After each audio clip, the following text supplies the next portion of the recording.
banding. It didn't start with this model. I know there is a push that maybe this banding started with this model. It did not. It's always been there. All we did is, instead of having four bands, we made it 5. And we have reasons for that, and I'll explain. Number 2, the loan component, again, did not start with this model. I went to university in 1987 as a fresher. And I had a loan, just like you do. I paid my loan. My loan was $55,000. There was an interest of 2%. The statistics are there with the Higher Education Loans Board. I paid my loan facility with an interest, so I paid $69,000. In fact, I paid my loan when I got my first salaried job as a member of parliament. So the loan component is not a new thing. It's what has always been there. It's what makes the model sustainable. What we have done is, and I want to put this in context,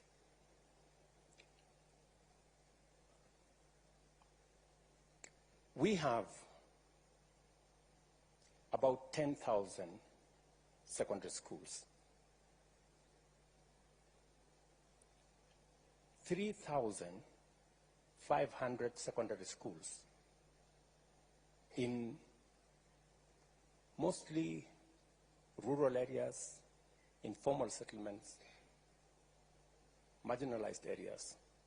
3,500, they don't send a single child to university. Whole communities, whole villages don't have a single child they send to university. It is the reason that I decided to hire 55,000 teachers to send to these schools. It is the reason why this year we're going to build 1,800 laboratories in those schools, because those schools, many of them don't have a single laboratory. Many of the students who do exam in Form 4, they meet first time a laboratory setting during the examination. That disturbs me a lot, that we have close to 1,200,000 children who go to school and they have no chance of going to university because of the school they attend. Let's put that aside.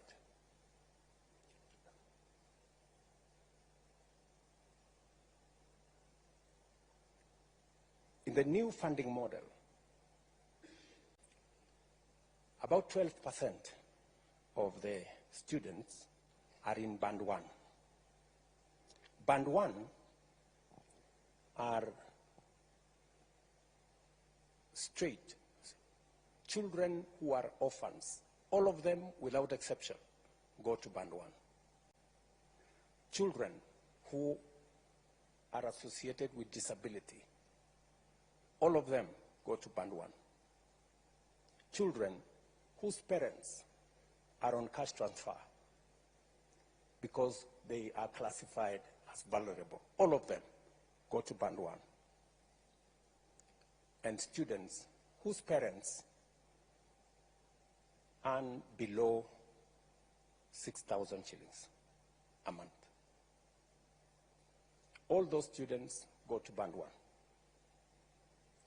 And this Band 1, we changed it slightly. Everybody used to get 80% scholarship and loan. We decided that for these kids, we raise it to 95%, from 80 to 95% they get loan and scholarship. 70% scholarship, 25% loan, and only 5% their parents pay. And that is roughly maybe something below 5,000 shillings a semester. And it is because they truly need our help. Band 2 are the next, whose parents earn below 25,000 shillings. They get 90% loan and scholarship,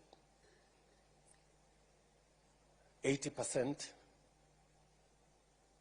80% loan, 80% scholarship, 70%,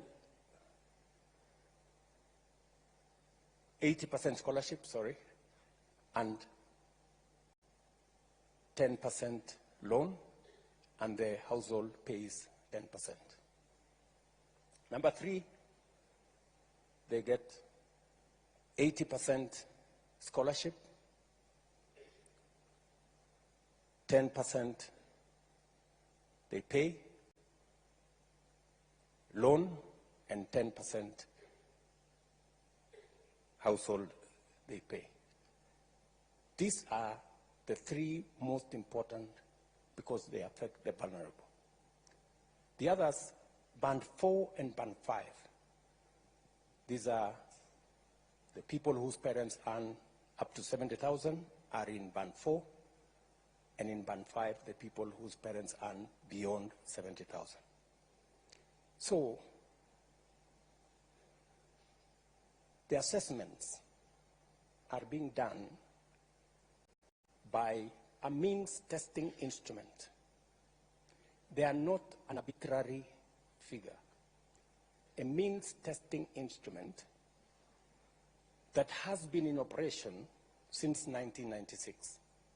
I don't know whether the people from Higher Education Loans Board are here. When did the means testing instrument come into? Is it 91 or 96? 90? 1996. That means testing instrument has been there since 1986.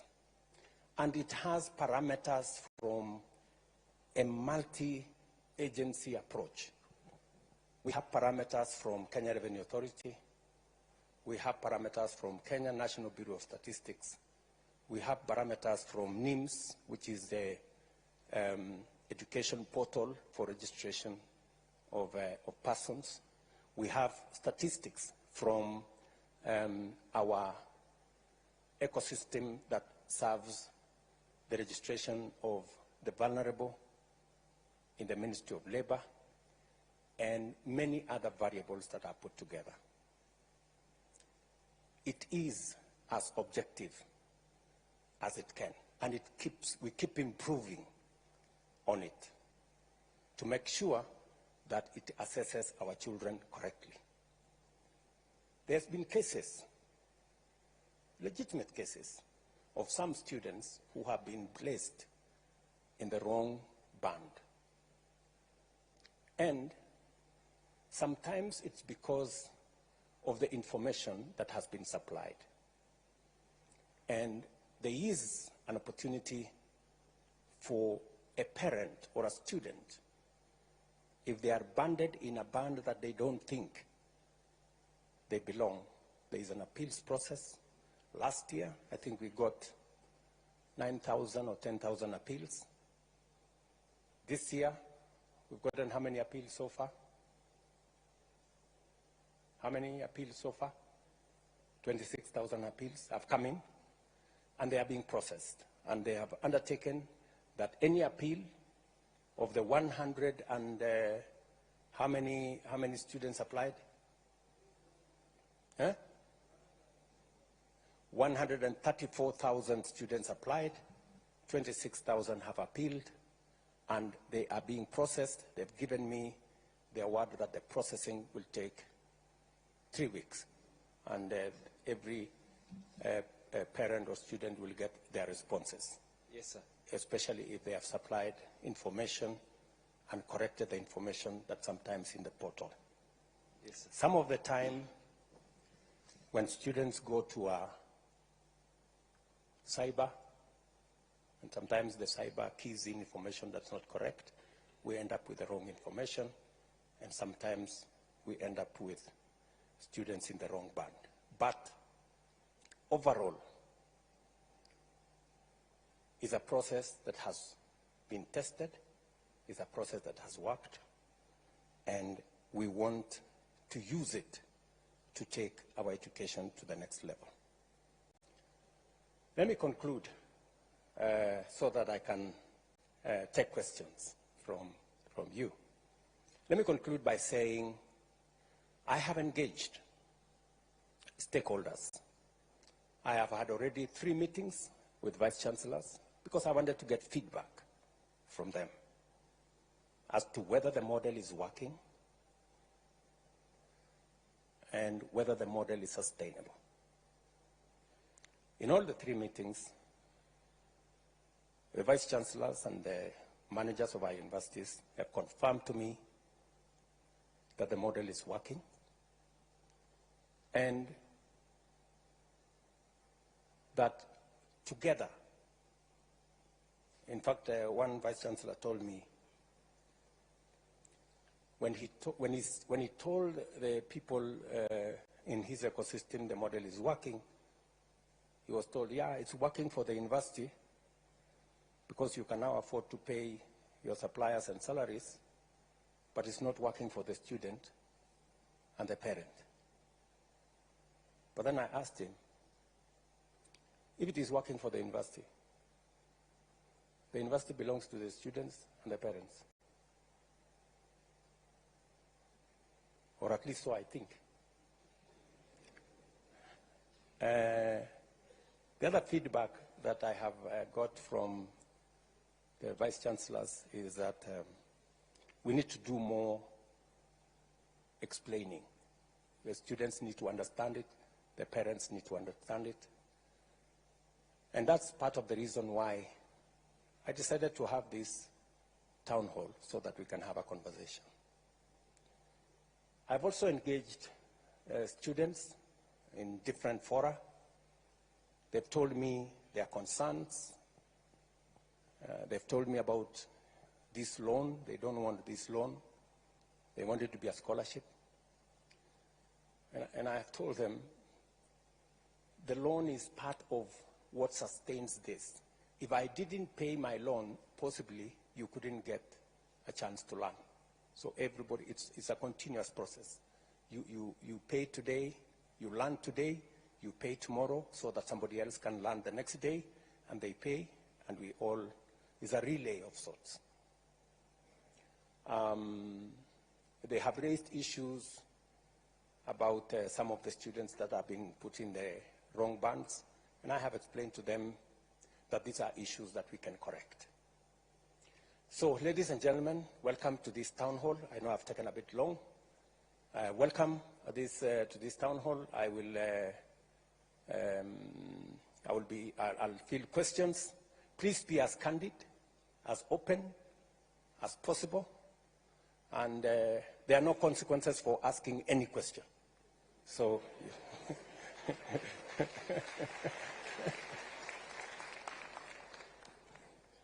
Karibu.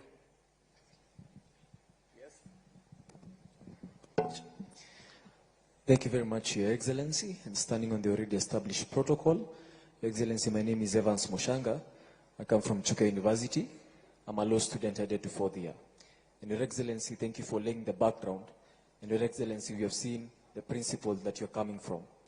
But Your Excellency, in the 5,300 students that Chuka University has called so far, there is a concern of loans and interest. Your Excellency, loans and interest are at the core of this particular model and are at the core of the concern of these particular students.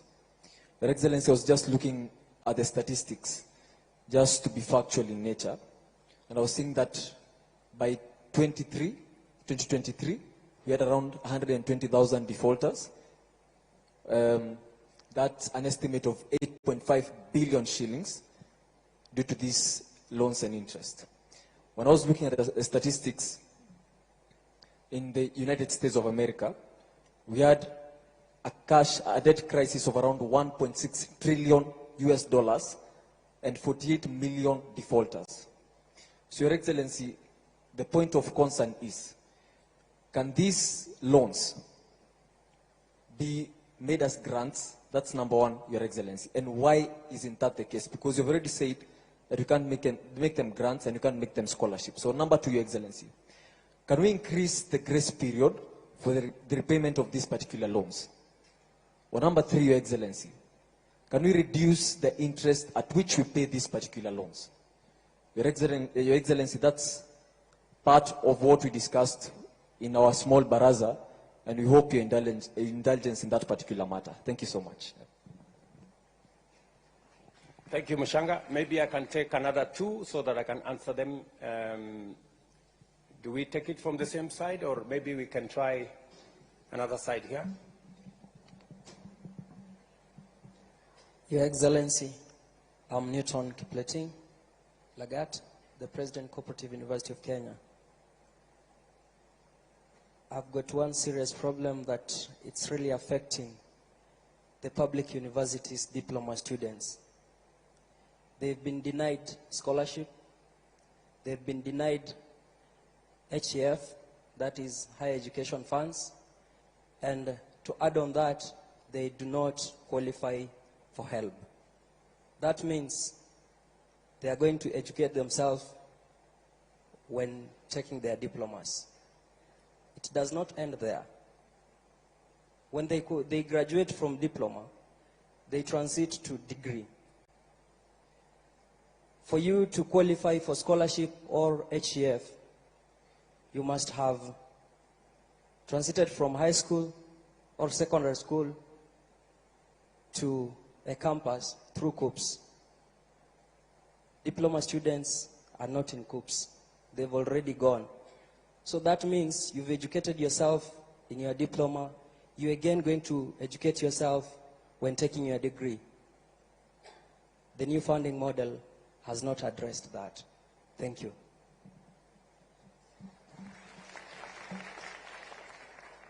Thank you. Maybe we can take one from this side. A lady for a change, maybe. Thank you. Your Excellency, my name is Mogesi Maroa. I'm a concerned citizen, a youth leader from Kuria, Migori County, and the president of Mount Kenya University Parklands Law Campus. Your Excellency, you've said time and again that this new funding model is student-based. Well, my question is, why is it that students from private universities are only given loans as opposed to scholarships, just like it is in public universities, yet these students are all from taxpayers of this country? Thank you. Final one from here. Thank you so much, His Excellency. My name is Bonaya Rova from Kenyatta University, a sixth-year architect student, anticipating graduation in December. At the preamble of your speech, you began by denoting that education is an equalizer. Therefore, I have two questions. One, if indeed education is an equalizer, how will this new funding model assist those persons living with disability? Because you do believe disability is not inability. My second question goes to, I'm from Tana River County, so we are believed to be those that come from marginalized areas of this country.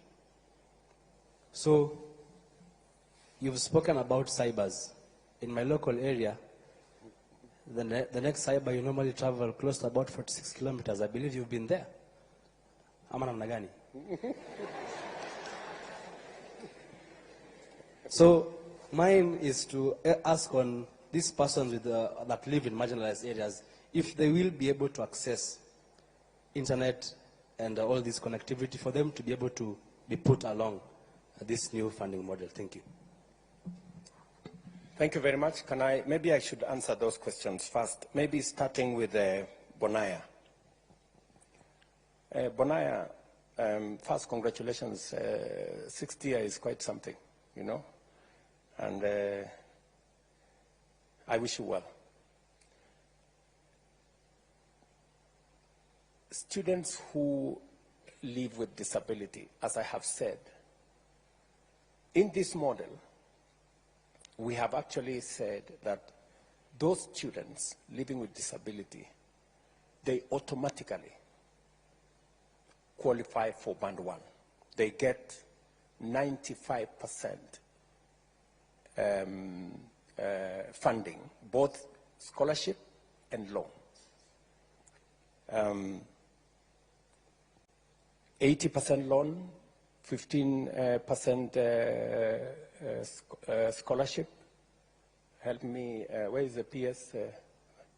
It is Band 1, again, so that I don't... Your Excellency, 95% government support, Yes. 70% scholarships, and 25% loan. Okay, 70% scholarship and 25% loan, correct. So those are the students, and the parents only pay 5%. In the old model, they were paying 20%. Was what was outlined. Secondly, you are aware that people living with severe disability, we have expanded the numbers of citizens who now qualify for cash transfer.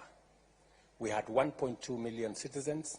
We've now expanded that to 1.7 million citizens. We just recruited another 500,000 aged orphans and people living with disability, for us to be able to look after the vulnerable. Because as a society, we have to look out for the people who are vulnerable, especially those who live with disability. Number two, you asked me about cyber. It is true. I was in Tana River actually about a month and a half ago. And I can confirm that the distances are far. But the good news is this.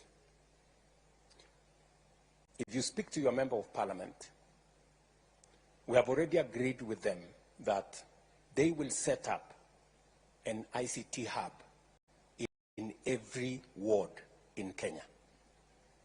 We have changed the law. The CDF law that was used for just building schools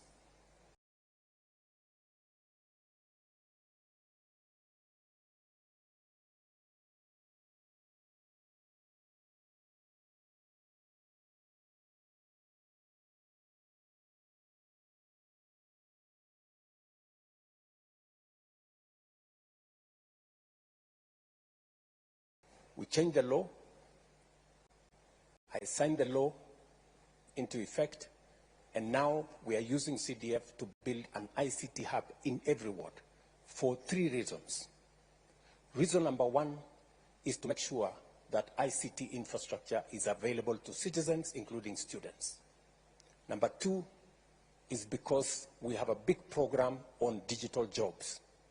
And number 3, we want to encourage digital commerce, and we want government services to be available on that digital space, and therefore citizens don't have to come to Nairobi or to go to other areas.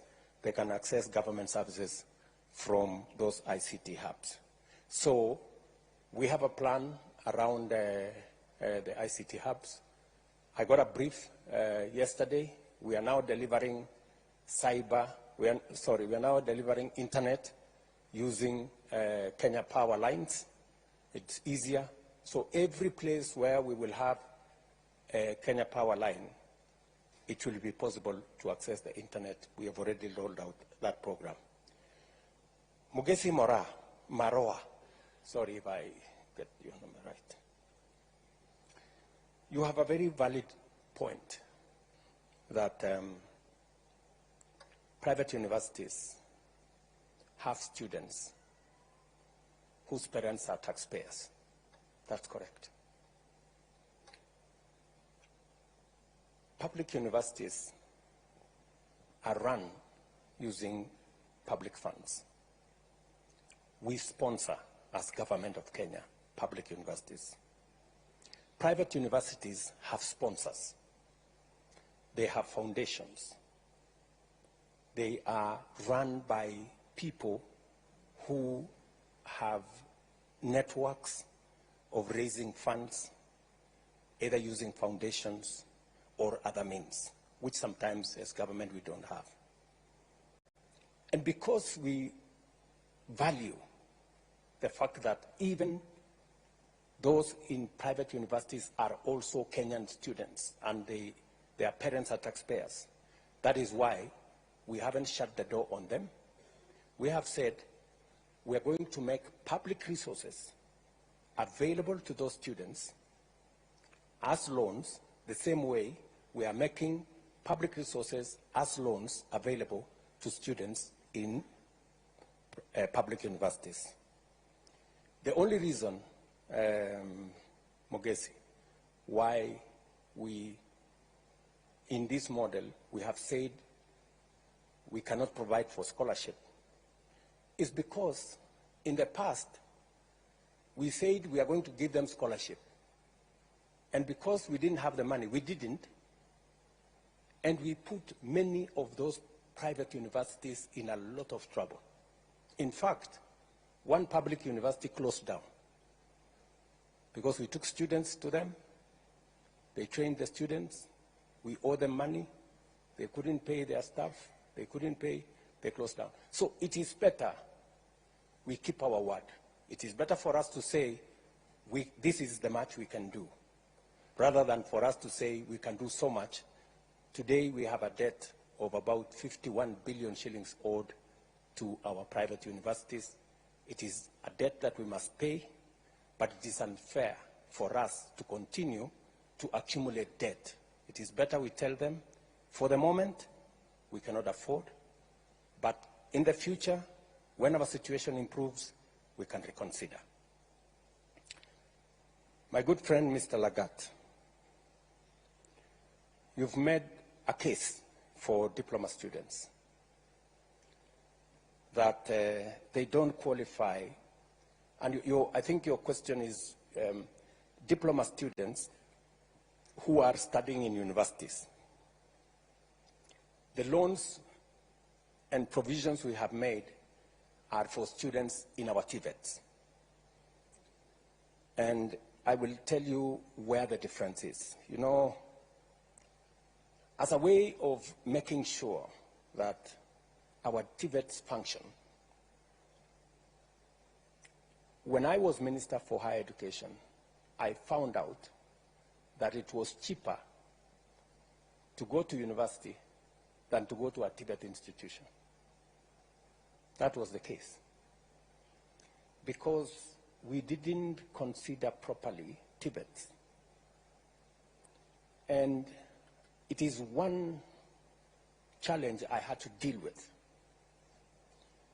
Because for a very long time, as a country, we considered TVET as a place for students who are failures, for lack of a better word.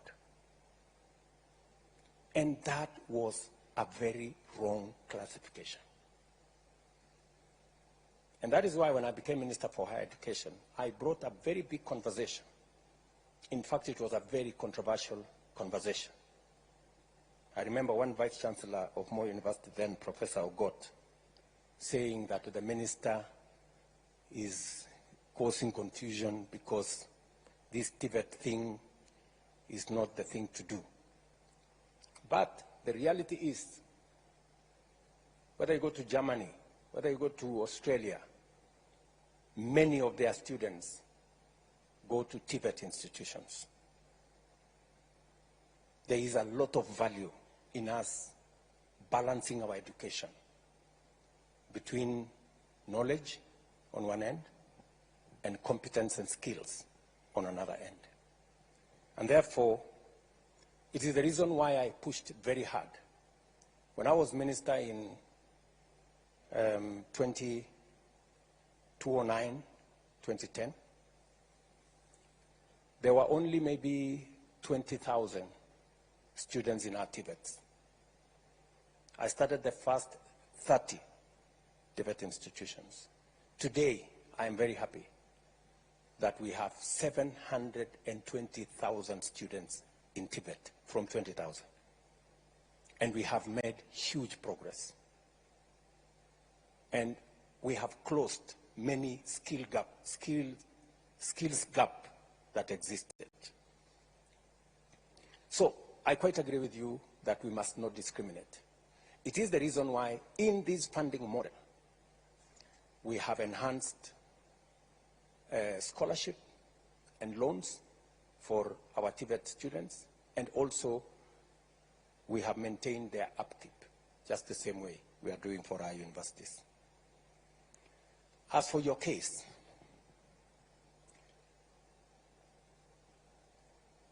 when universities are being considered, they are being considered to provide university degrees.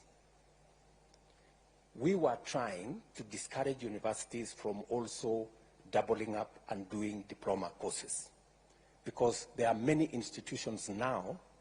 We have close to 250 Tibet institutions that can offer diploma courses. But the saving grace is that if you are a diploma student and you join a university after your diploma, you join as a second year, I think, you qualify for Higher Education Loans Board from there. And those are the instructions that we have given to the Higher Education Loans Board. Can we have a confirmation from you, gentlemen, that that is the case? I want you to answer that, gentleman. That is the case, Your Excellency. They are funded like any other student. When they join university for degrees.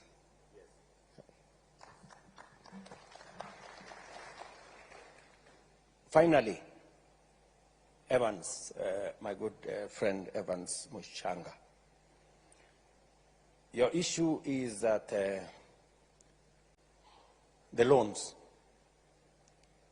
and the default. You know,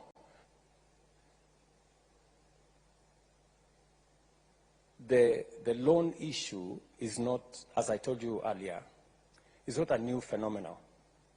All of us, I can tell you, any student who has gone through university, unless their parents paid the full fee, they have a loan.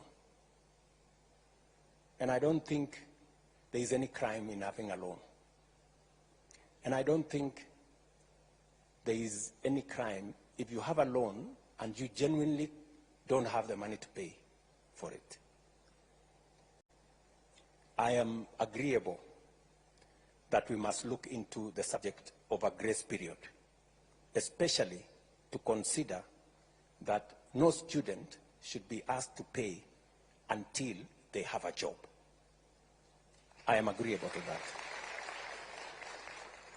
Because you can't ask a person who is tamaking to pay, because, I mean, you'd just be asking the impossible.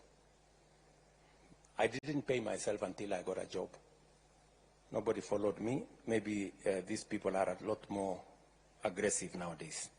So I think the position should be, until we are sure of an income, and we have many ways of finding out an income, whether they are doing a good business, we can collect a lot of information from KRA and all the other agencies, Kenya National Bureau of Statistics.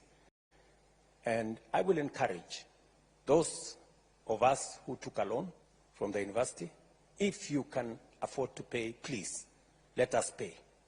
It's the honorable thing to do so that the next bunch of kids can also access university education. On the interest is calculated by actuarial scientists. It is not meant for government to make money. It is just meant for it to be sustainable. That by the time you're paying, if you had been given 5 shillings, it is still 5 shillings that you pay. I don't know whether that is the correct position. Again, Higher Education Loans Board, you are the people who calculate the interest. Can we lower the interest, or you want us to take it up? Your Excellency, we did a study in 2015 called the NFAC study. And that study showed that for any 100 bob we are letting out, we are recovering 48 shillings only. Now, if that continues, in about 30 years, that fund will not be there. So, although we are charging 4%, and you know the inflation is about 8%, so we are losing the money on a daily basis. So the consideration to increase may be considered maybe after this cohort of new funding model complete their course in the next 5 years, maybe. I don't think that's very good news. So I think we keep the interest the way it is. He wanted the lower interest. He didn't want a higher interest. You are talking about.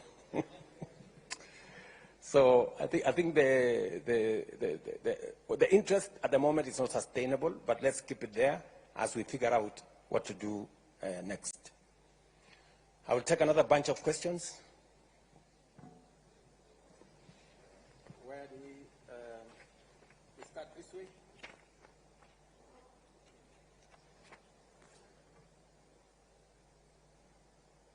Commander-in-Chief, my name is Felix Ocheng. I'm the president of Daystar University. My question was on the variables of the MTI regression analysis. Like the independent variables, like the primary school one went, the high school one went, may not really reflect their level of need. Some of us happen to be beneficiaries of well-wishers right from preschool. Now when we want to gauge our poverty index by the primary school and the high school we went, it might not really reflect our level of need. And as though there are appeals, they are not always successful, and this is to the detriment of our constituents. And again, Your Excellency, I know you've talked about capitation and about maybe trustees owning private and public universities, but I'll give you a case study of Kisii University. They had an influx of students, and their facilities were so stretched. Whereas a school like Daystar University, we have a state-of-the-art School of Law and School of Nursing, and these facilities are laying bare, and some of these students could also come and learn with us. Thank you. Thank you very much. Sorry. Okay, maybe I take another. Yeah, maybe this way. Thank you very much, His Excellency. I'm Ongaro Richard from Jaramogi Oginga Odinga University. I have but a question on the first case. I want to ask the people from the health board. There are 40 years per now, but when we joined, we applied for these loans. And so I'm expected to settle my loan, that is summing to almost 240 plus the interest. I know it can't exceed over 300,000. But today, with the new funding model, how much are these students expected to pay at the end of their fourth year? Another question. You say that the banding began in 1986, but it never sounded like it sounds today. We never knew that these bands existed. Okay, maybe the ideas and the ideologies are good, but the mode of implementation has gone astray.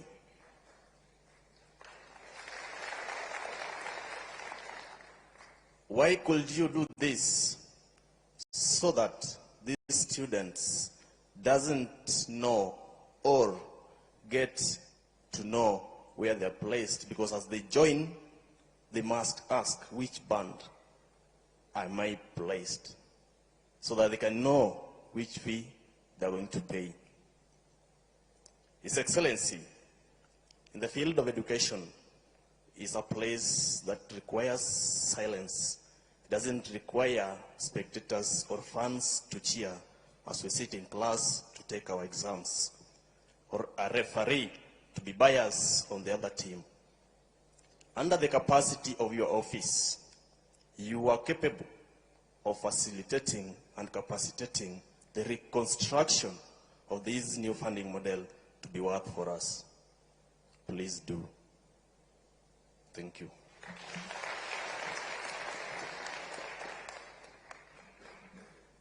Yes, Thank you for this chance. Okay, they are saying too much behind. Maybe after you will come forward here. But With respect to hierarchy, my name is Melody Weremonjeri from JQuat. I'm also a law student. My question is on late disbursement of funds to students. As it stands in the previous, there are previous instances where late disbursement of loans to students was a common occurrence. And I happen to be, to sit in a chair, to chair in a bursary committee in my university. And it's really disheartening to see students unable to do the exams because school fees has not been fully catered for by the time the exams begin. What is the government or the help planning to do in that regard so that we can minimize these instances of late disbursements to universities? Thank you. thank you, Melody. Finally, we'll do another round. Then we'll come back to you and we'll come to the people here. Yes? Who? Okay, somebody in front. I want first to acknowledge your presence as the 5th President and the Commander-in-Chief of the Armed Forces. My beautiful name that my father gave me is Kisero Junior Kennedy Otieno. I'm the Secretary General of Kenya Methodist University. And I have a few things to put across, Your Excellency. First, when I entered this hall, I like checking where I am. I saw from whatever is written here, hashtag fee has fallen. Your Excellency, the fee has not fallen, that's why we are here. So, and first thing first, Mr. President, I've been privileged to be under your administration in 2 capacities. One, I enjoyed your administration when you were an MP in Eldoret North. Yeah, we used to learn hapo kamaguta hapo chini karibu na kwenu. Yes. And secondly, I've also experienced your leadership now that you are the president. Mr. President, I can assure you they are totally different. From when you were MP, people used to go to the street to celebrate your achievements. Nowadays, we just go to the streets to demonstrate.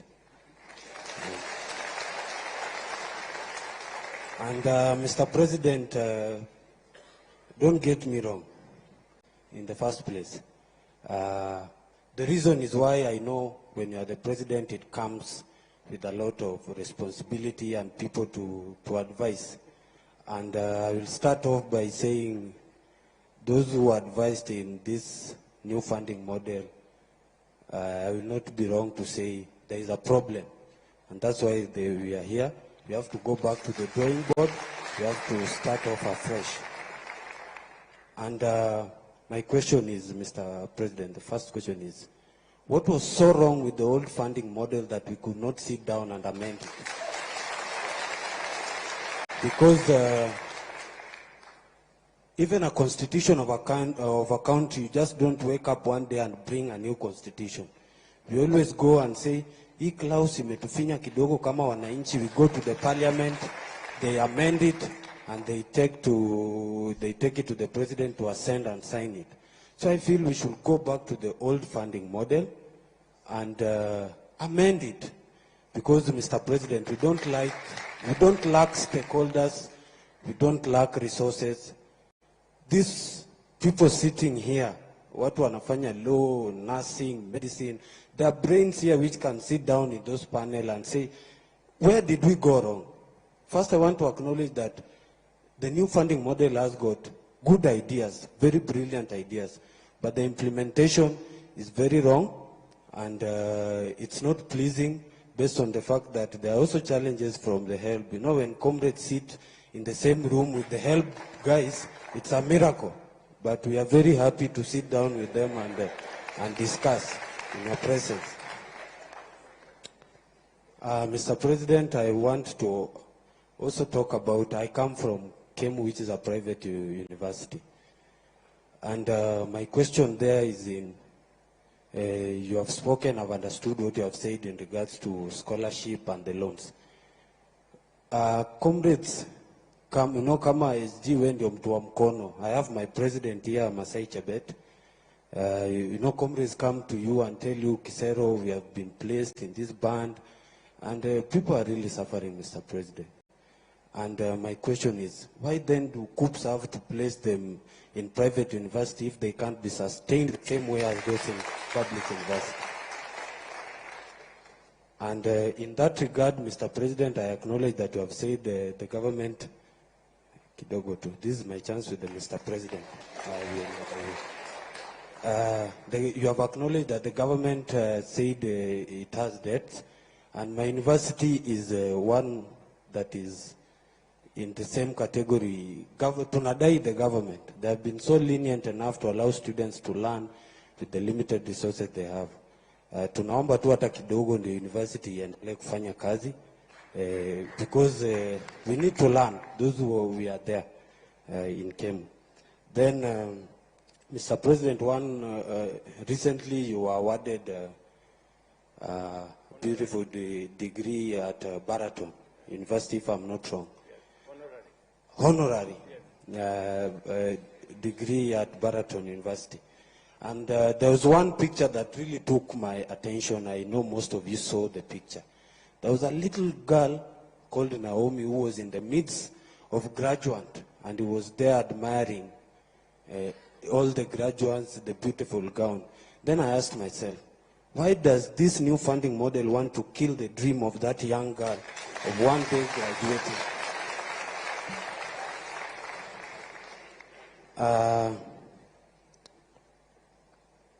I want to say this, Mr. President. As the commander, I first started by saying I acknowledge your president as your presence as the 5th president and the commander-in-chief of our defense forces. And one of your roles in that regard is to act. Please act, Mr. President. We beg you. Please act. Then lastly, namalizia kabisa. Lastly, Mr. President, we don't have to go to the street when we can resolve this thing here today. Ama namna gani wangwana? Yes. Because we also don't like going to the streets when we can solve things at the table. We are ready to be part of the discussion. We are ready to listen. We are ready to work and ensure that we change this. But the bottom line remains, let's go to the old funding model. Amend it to what you wanted to achieve with the new funding model. Thank you so much. God bless you.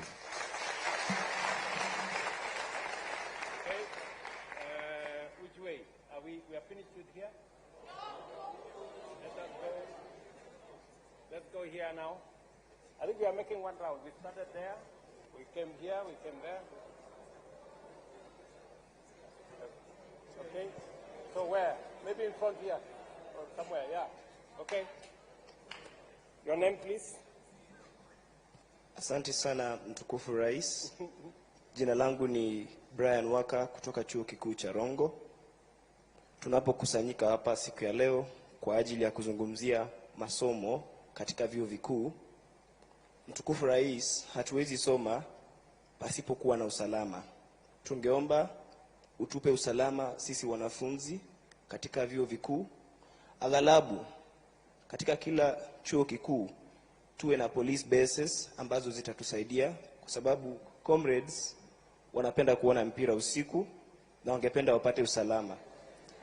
Jambo la pili, bwana rais, jambo la pili nitazungumzia uongozi wa wanafunzi katika vyuo vikuu.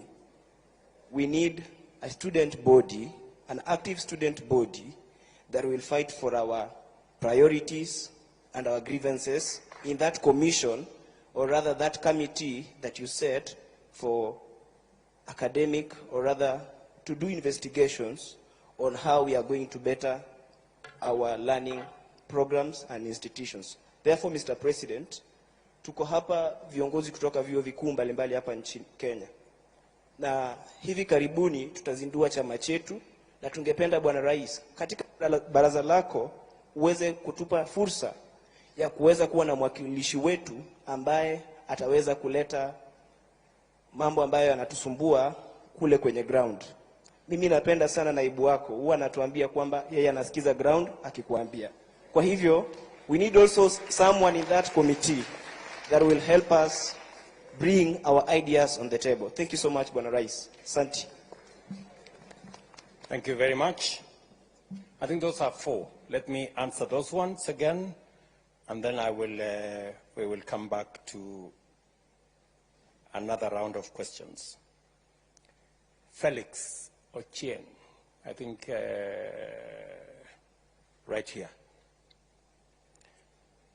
You said that correctly, that some of the criteria used in this whole assessment of the funding model is what primary school you attended, what secondary school you attended, and that kind of classification.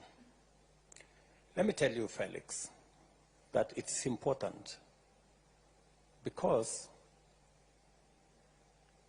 I will tell you that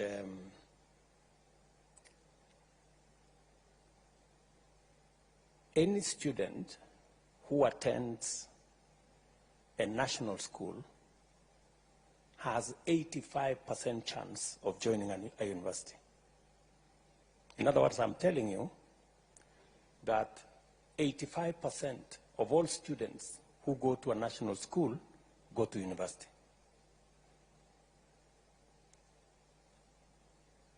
Only 10% of students who go to a day school have a chance to go to university. So when we find a child who has gone to a day school in some rural place, we give them a leg up, because it means they have to work extra hard to be able to attain the same grades. Because in many of those institutions, as I told you, Felix, they don't have laboratories. Many of them have very inadequate number of teachers. And that is the real problem. So some of these parameters may look small, but they mean a lot in terms of the students. Let me also tell you that, and this is something that really, you know, I know, I don't know how to put it, but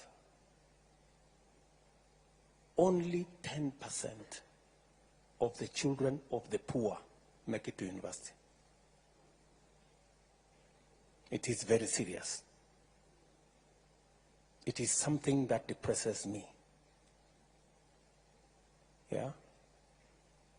Because number one, they cannot afford to go to a national school. They cannot afford to go to a private school. Many of them hardly, you know, they end up in a day school somewhere at home.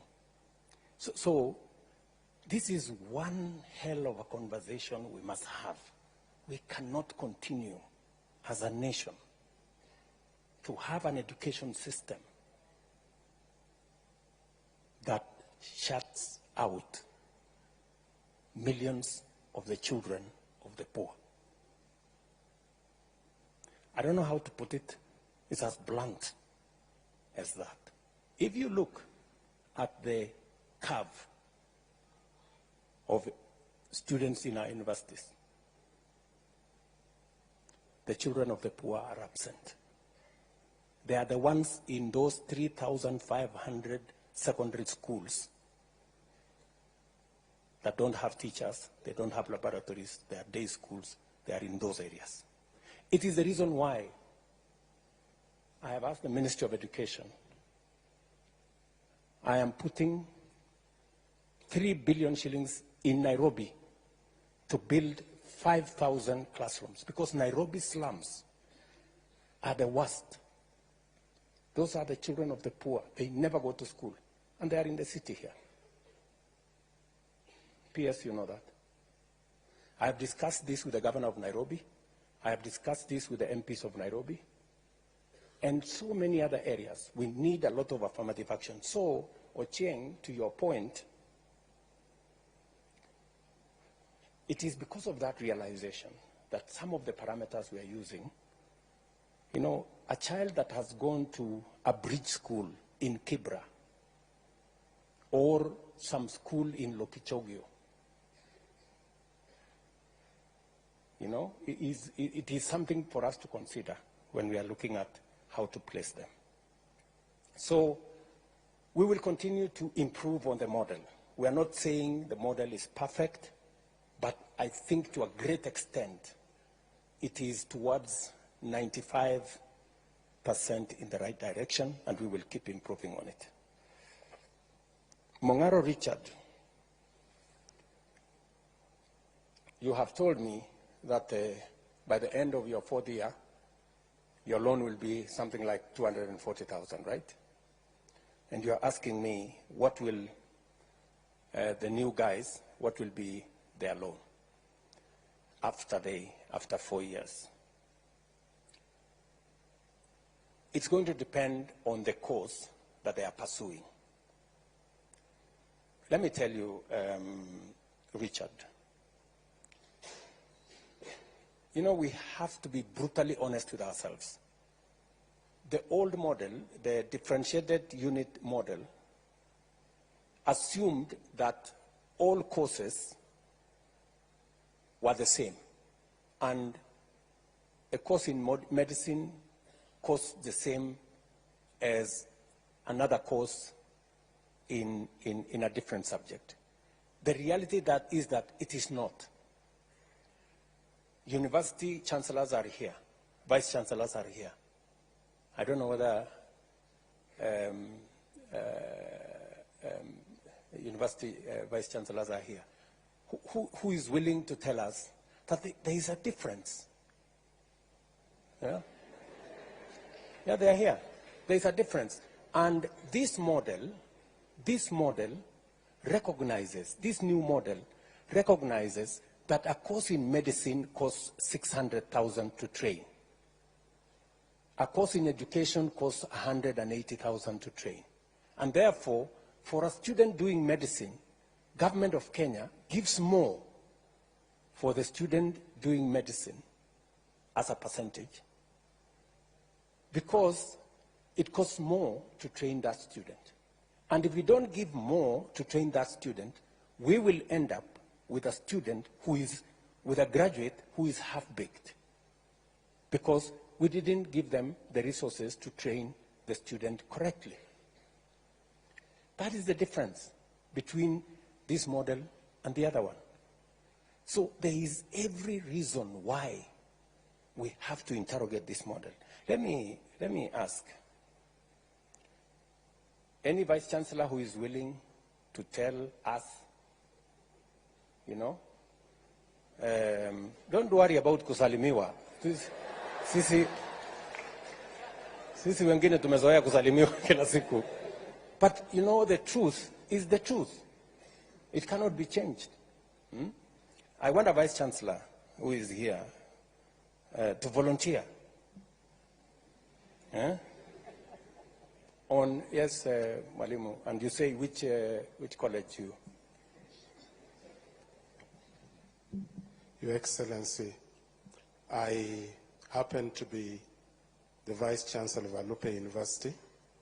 Also previously a member of the Presidential Working Party on Education Reform, and a member of the party that recommended this model. And we agreed.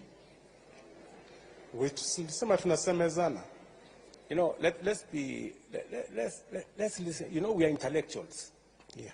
You know, and intellectuals, you listen to reason. Yeah. You know, we are not a mob. We are people who want to reason. And I like what Junior here, Kisero, he said.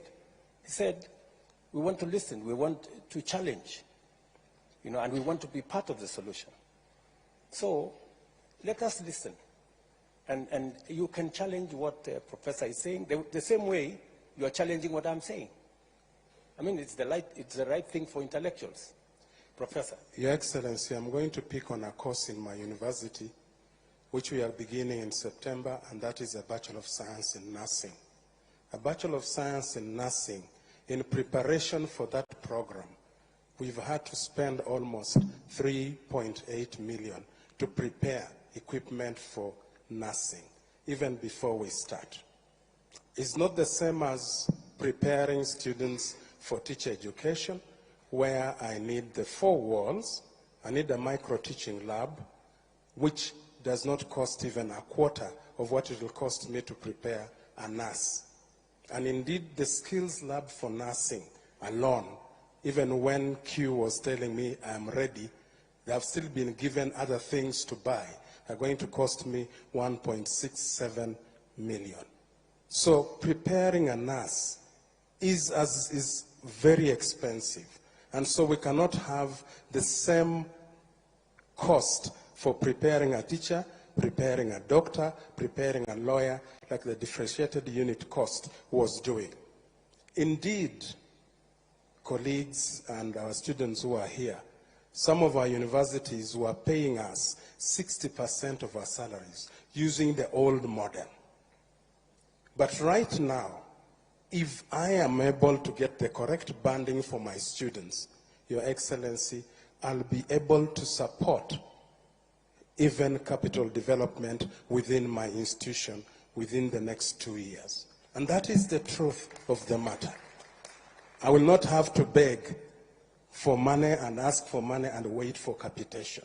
But I do take on board your concerns about the correct banding, so that there is a normal curve depending on how we deal with our students. So, Your Excellency, I will say all courses don't cost the same.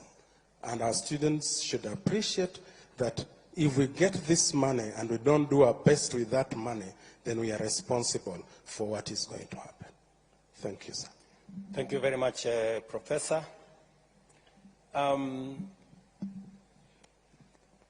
Richard also said maybe there is a problem with the mode of implementation. Maybe there are good ideas, but there is a problem with the mode of implementation. Richard, let me take you back a bit, if you allow me. I have had occasion to sort out 2 other problems like this one in our education sector. When I became Minister for Higher Education, for 19 years, students had to wait for 2 years before you can join university. And nobody wanted to sort it out because it was difficult. Every minister dodged, danced around it, because people don't want to solve problems. It is easy to color problems, or we have a big problem. Talk about the problem. Explain the problem. So, but it's difficult. It's okay for people to talk about the problems. I see many people. There's this problem. The students are being placed in the wrong band. This model is not good. But I have tremendous respect for the people who have ideas on how to solve the problem, on how to come up with solutions. Yeah? So, I sorted out the problem of university students having to wait for 2 years. It was difficult. I was called names. People said I was going to destroy the education system. But we were incurring huge losses. A student finishing Form 4 and waiting for 2 years, many of them, by the time they were going to university, many of them had dropped out. Others had gone to pursue other things. Some of the girls had gotten pregnant.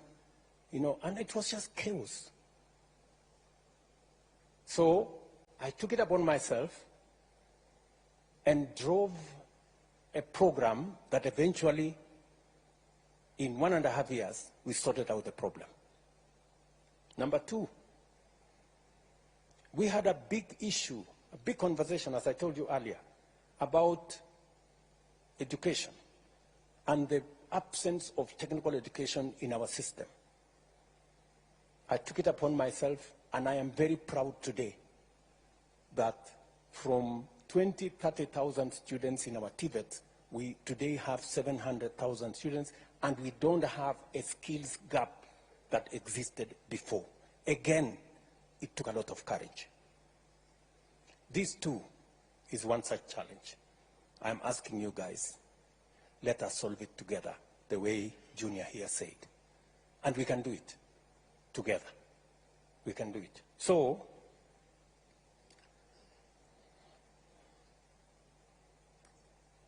let me combine what, before I come to melody on lead disbursement, let me go with what Kisero Junior Otieno said. He said, what was wrong with the old model? Yeah? Number one. Number two, why don't we amend the old model? Yeah? And number three, why don't we do it together? Junior, let me call you that. You're so right. I will tell you what was wrong with the old model. And then I will tell you what we are doing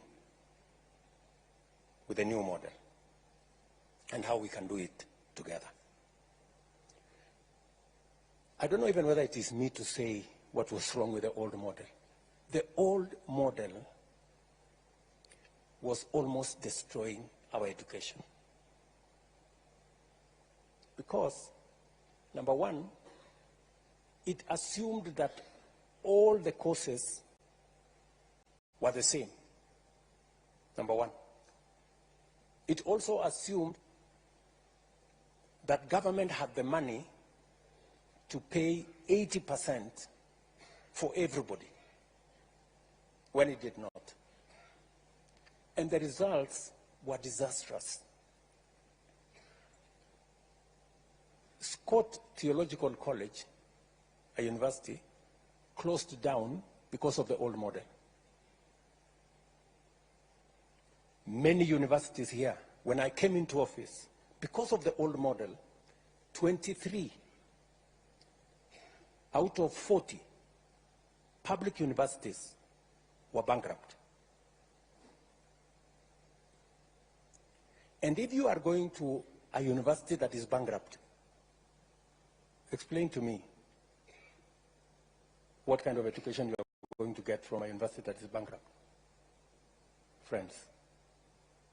And are there university chancellors here, vice chancellors here who know how serious that is? What was the situation? Yeah? Are they here? Vice chancellors, say many. You know, if the old model was working, tell these students the old model was good, and you know, let's go back to the old model. Yeah. So the vice chancellors are here. Any vice chancellor want to tell us? Yes. Who? This lady here, or? Oh yeah, here from Embu University. Yeah. Thank you very much, Your Excellency.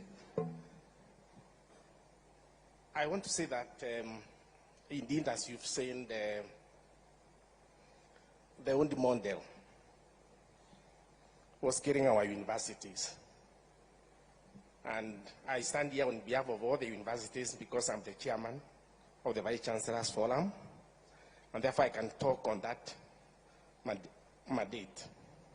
And I would want to say, as of June 2023,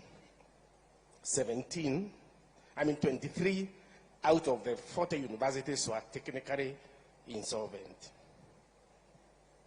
And the round one of this model, which we just started last year, has been able to get many of those universities out of that pit. And we have done simulations and we have seen in 3 years' time, in 3 to 4 years' time, all the universities will have a turnaround. And we all stop being insolvent. And therefore, I would want to say, as Vice Chancellors, Your Excellency, we support this model. Because it's a model that we see is going to turn us around. For example, I would want to say University of Embu is one of those that would have been otherwise technically insolvent. In fact, in that list, I'm number 17. But I can say, as of now, we are in the positive. And it's only one round. We owned our lecturers. Because of the old model, when we raised the CMBAs, we could not be able to pay the new salaries. And we owned our lecturers and our staff members arrears for 2 years. And because of this new model, last June, May and June, we were able to pay those arrears for 2 years. So right now, University of Embu is clean. We owe nobody nothing. So it's a model, Your Excellency, we want to support, because you could draw a line, and we would have told you when all the universities will be technically insolvent in this country. But we know now that there is a turnaround, and we are going to get out of there. Thank you, Your Excellency. Let me say this, my friend Junior. The model, the student-centered model, is actually an improvement. In your own words, you said, why don't we improve? Why don't we take the old model and make it better? This is exactly what we are doing. The household contribution was there. It is there in this model. The scholarship was there. It is there in this model. The loan was there. It is there in this model. The only difference we are making is that we are looking at how do we make children from vulnerable families, how do we assist them? How do we make sure that when we send students to a university, we also give the university resources to make sure they teach the course for which they have admitted the student? It is true. I mean, it is a fact that it doesn't cost the same to teach one course as against the other. And this funding model is sensitive to that. It is also sensitive to students who come from vulnerable families. I know I have been accused, correctly, that I sometimes think too much about poor people, and I push, you know, the rich people to do things for the poor ones. But I mean, that is society. You know, you I don't know how to put it. But anyway, that is that. So, you have just told me, Junior, that among the universities that we owe a lot of money is KEMU, your university, right? Do you know why we owe KEMU a lot of money? It's because of the old model, which you are telling me, let us go back to the old model. How will KEMU get out of the hole? If we continue with the old model, it means KEMU continues to accumulate debt. You know, friend, let us deal with this as openly, as transparently as possible. You know, the vice chancellors who are sitting here are not madmen and women. You know, for them to agree for us to work with this model. They've seen what happens with the old model. They participated. We worked with them. We worked on simulations. We brought in experts to look at, because the one thing we cannot do is to compromise on the quality of our education. The old model is compromising on the quality of our education. Because if lecturers are not paid, if material is not available to train our doctors, if workshops are not working to train our engineers, we will end up with the wrong engineers, we will end up with the wrong doctors, we will end up with the wrong teachers, and we will destroy our country. It will be very reckless of us. It will be very irresponsible of us. Me as president, these vice chancellors as managers of our universities, you as students, for us to accept, to walk a path that leads to the destruction of our country and our education for that matter. Melody has said, Njeri has said, late disbursement. I agree with you. That is part of what brought us to this very unfortunate situation. The reason why we put together this new funding model is so that we are clear on what our requirements are. And I have made a deliberate decision that I'm going to invest more money in education. Because if we don't get education right, we will get nothing right. Because everything will go wrong. And I don't want to throw money at a problem. I want us to invest money in a plan that is well thought out, because I would have just decided to put money. But you put money in a model that's not working, you don't solve nothing. It is the reason why I invested a lot of time, I brought in a lot of professionals, and I'm willing, just the same way, Junior, you said, bring forward ideas. Let us look at this model again. If there is any improvements we can make, if the student body can come up with improvements, let us subject it to scientific evidence, and let us see how we can improve on it. The improvement is what we are doing. We are improving on the model that was to make it better.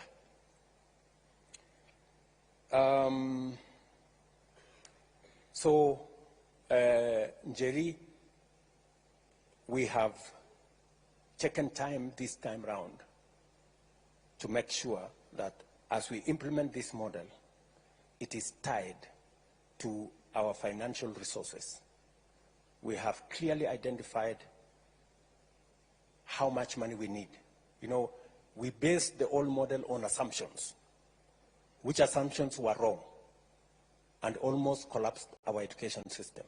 This time round, we are using empirical figures. That's why we are feeding them into our budget, so that we give the universities the money that is enough to teach every student for the course that they have been admitted. It is not necessary for us to tell a university, teach for us this doctor, and we have given them money enough to teach a teacher. It is not right, because they will not do it.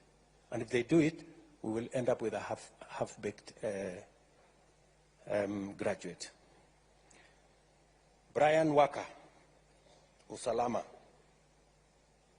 Umesema ya kwamba pale university mnataka usalama. Na nakubaliana na wewe 100%. Sasa sijui makarao nikituma hao pale, si mtawashughulikia kweli? I agree with you that sometimes the security situation in some of our universities is wanting, and it is a conversation I can have with the vice chancellors. If the vice chancellors can give us details of where they need support to make sure that our universities are safe, we are prepared to have that conversation. And if the student body can work with the vice chancellors and work with us so that we can identify areas that we can improve, security in our colleges. That would be a good thing. I agree with you that an active student body that is representative of the student views and interest is necessary and is important. And I support the democratization of university leadership so that they can better represent the student body. You have also asked me whether I can establish a mechanism where I can directly listen to some of your views. I am happy to do that. If you can tell me what mechanism you want to use to engage with me. I think I have tried to engage with some of the university student leadership. Just make sure that when you come with that leadership that will engage with me, wasiende kusalimiwa. Kwa sababu sasa anaenda kuteswa, so we can have that conversation. I think those are the issues so far. I can take another round of, I think the lady here is, or there is a gentleman there, maybe, or the lady. Okay, the lady here. Thank you, His Excellency. My name is Marceline Mugesi from Muranga University. And mine is a suggestion and not a question. We have funds allocated to the constituencies to provide bursaries in the constituency level.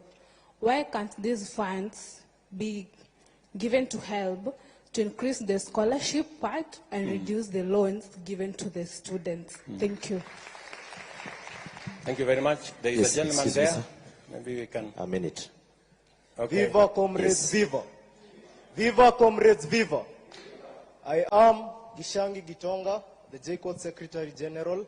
And Mr. President, for the entire time I was sitting on this seat, it was becoming hotter and hotter for the simple reason that by every minute I'm receiving phone calls, because before I came here, I engaged my people from JCOT and they told me if I did not tell you the truth, they would impeach me. So allow me to be as candid with you as possible. Mr. President, my first question, and one of the biggest questions my people have been asking me, is why the rush? Why the rush in implementing a model that has a lot of technicalities? Why the rush? Because I am a financial engineer, and as you have said, the issue of the interest rates is determined by actuarial scientists. But the model in itself has a lot of issues up to this moment. So even if we had all these issues coupled together, you've given a lot of sad stories of people not making it to campus, of campuses such as the Scott Bible Institute being closed. But Mr. President, we have a lot of people being affected right now. While we were at Naivasha, Mr. President, once we left, we felt like rubber stamps. Naongea ukweli, comrades. For the simple reason that after that, a report was given in Naivasha. We had a summit in Naivasha around June. And the report that came out is that we had agreed to the model. And our comrades were really angry with us, Mr. President. So we felt at that point like we were being set up. Like what we are telling the people is just for formalities. And we have spoken in a lot of forums, Mr. President, but I believe you have already noticed that people are not clapping much to even the best of points, because there's a general tiresome, there's a general exhaustion among the people, because we are usually given a lot of promises. We will come to forums such as this, but we know that very little of it will be implemented. And Mr. President, we also know that corruption is the biggest public expenditure. And before you came into office, there were people you came into office with who had corruption scandals. But once they got into office, they became suddenly people of integrity. And Mr. President, in as much as we are discussing education, we know that the help decries of you've even told us, and it's also something I take issue with. While we were with you at State House, you told us that the debt was around 70 billion or There was a time you told us 70 billion. A time came you told us private universities have 51 billion. And today you said 180 billion. And as a financial engineer, I'm finding it a little bit hard to reconcile all these figures, Mr. President. So you could also state it a bit more clearly over that. But the HELB and the PS of Education has told us severally that the public institutions had debts and all such kinds of stuff. But we have seen exposés on Twitter, exposés by the Auditor General, telling us that a chair somewhere cost 3.3 million, Mr. President. I will not rush to criticize anything of the sort, but you know that corruption is a big expenditure in this country. What is your administration doing to ensure that corruption ends in public institutions? Mr. President, you are using 9 beaters to classify people. Once again, I'm a financial engineer, and I take keen interest in numbers. You use 9 factors to classify people. Now, explain this to me. We have a parent earning 25,000 shillings, and the firstborn has made it to JKUAT to do financial engineering. But this family has 7 people. It has 6 siblings under the person who has made it to financial engineering. So, under what category does this person fall? Let's even say it's 50,000. This person lives in the CBD at a place where the life is very expensive. So under what category does this person follow? Or will we have the same thing repeating itself of that girl who was looking at the people with graduation gowns? Because the firstborn, yes, made it to campus, and they found a new funding model, and they appealed because they were placed in band 5. But unfortunately, as you've heard, we have, let me confirm the numbers, we have 26,000 appeals. And also as a financial engineer, I know that not all appeals usually go through as they ought to because of the system glitches. Mr. President, kindly explain to me where this person should land, because among the 9 beaters, the issue of the siblings and probably the dependents around that family, because some of these families adopt people not because they have too much, but because they have compassion on the people in the society who the government is unable or unwilling to help. Mr. President, we also have the issue of a defunct KUSO. And Mr. President, I love what the gentleman who has spoken in Swahili, I must first commend him because of the perfect grammar, of the issue of, I do not know if you know anyone who represents other campus students. Because, comrades, do you know anyone who represents you? Do you have anyone? So, Mr. President, I would like to urge you to probably constitute something that will even be recognized by the government, because as students we have been crying, as student leaders we have been crying for a very long time of people who are there to just by themselves cast, Mr. President, people who are there not to represent our will, but they are own, people who are there for their own stomachs. And these are the people who you are striking against. Mr. President, people in this room are angry because of 2 people. One, it is you. I've told you I'll be impeached if I do not tell you the truth. My constituents told me that they feel, and I will put this as respectfully as possible, that you advise your advisors. Because of the issues, for example, let's say the issue of the new funding model. Mr. President, the only person who has explained the new funding model in the best way is you. So my constituents were asking me, as in, shouldn't the people in charge of that ministry be able to put it better than the president himself? The other person that the comrades are very angry with is in this room, seated somewhere in front, Mr. President, somebody who has been claiming to represent our interests. But, comrades, does that person represent your interests? Does that person represent your interests? So, Mr. President, if anyone comes to you claiming, Mr. President,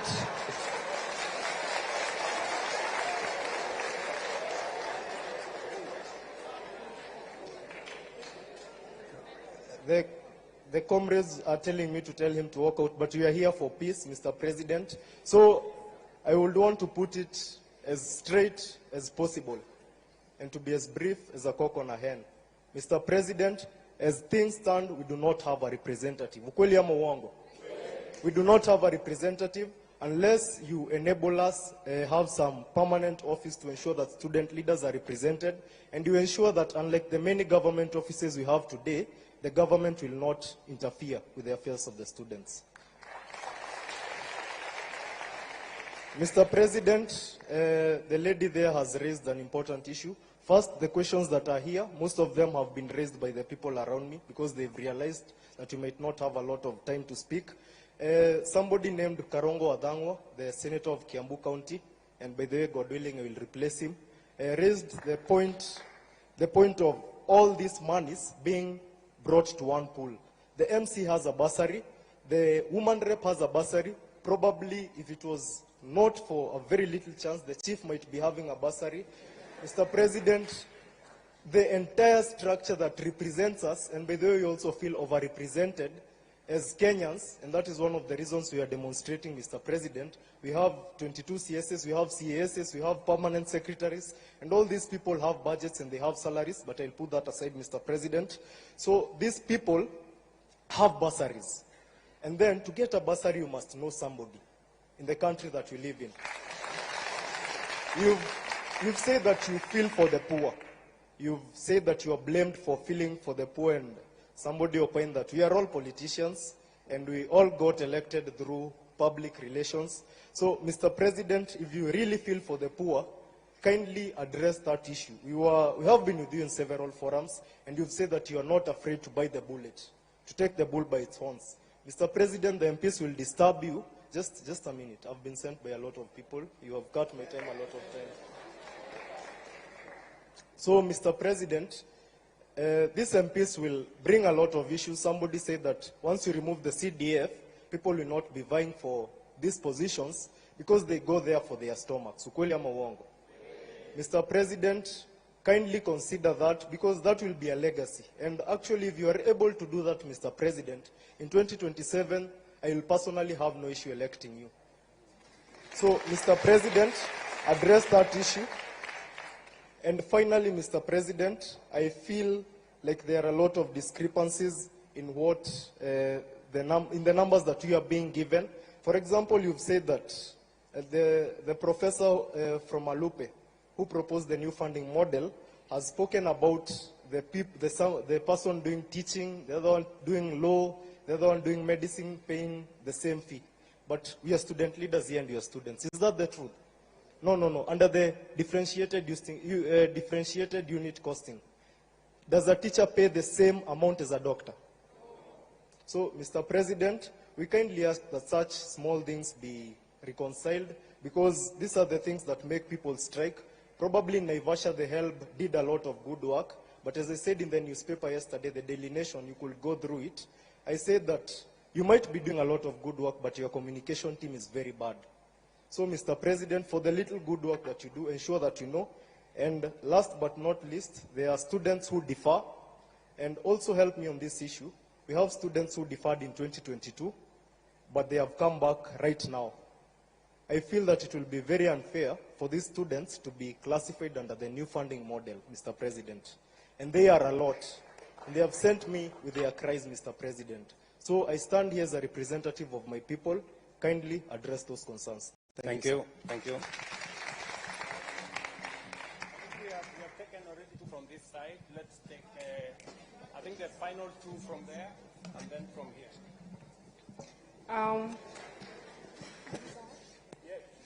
My name is Mwangale Agneta Nafuna, Director of Social Affairs and Special Needs, Moi University.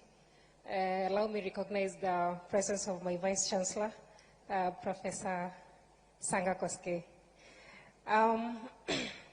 One major issue that is really, really disturbing me while sitting on that seat is that we all know that in this country we have a bigger number of people who are poor. All of us knows that, right? I am very much devastated to hear that only 12% of the whole population of the students in this country are placed in Band 1. If we really, Your Excellency, can do something about this, we can appreciate, because there is no point of giving 12% of the whole population to band one and expect that the other people will just have to appeal. Why would I say this? It's because when giving 12%, you knew very well, or the team knew very well, that you have a lot of poor people in this country. So at least they will have at least given a bigger percentage to these people, and at least consider also those people who are earning maybe middle or who have bigger salaries. I believe that in this meeting where we are seated, we have to be having at least 50% of the whole population placed in either band 1 or 2. Then the little number of people in this country who at least can acquire what they need in life to be placed in those other bands. At least 50%, so that it can strike a balance. Number 2, Your Excellency, as Mwangale, I believe that you really wish well for our university. And I know very well that you have the interest of those people who are needy in this society of Kenya at heart. And I would ask this for elaboration kindly. The other day, the directive was given that students will just go join to university, then, like, without even paying anything. Like, let's reason out, how will it be when students are in university? Yes, they have not paid the money, they need services. We have workers, we have lecturers, and all other stakeholders that really need to be paid. Of course, there are basic services that you really need in our university. So, how are the university going to manage this? If I said I only need a clarification. Then, Mr. President, I will also need maybe some explanation on this, the placement. Of course, everybody is saying the funding model is the brilliant thing that has ever happened in this country. But now the problem is its implementation. In a case where, of course, we have parameters to place these students in band 1 to either band 5.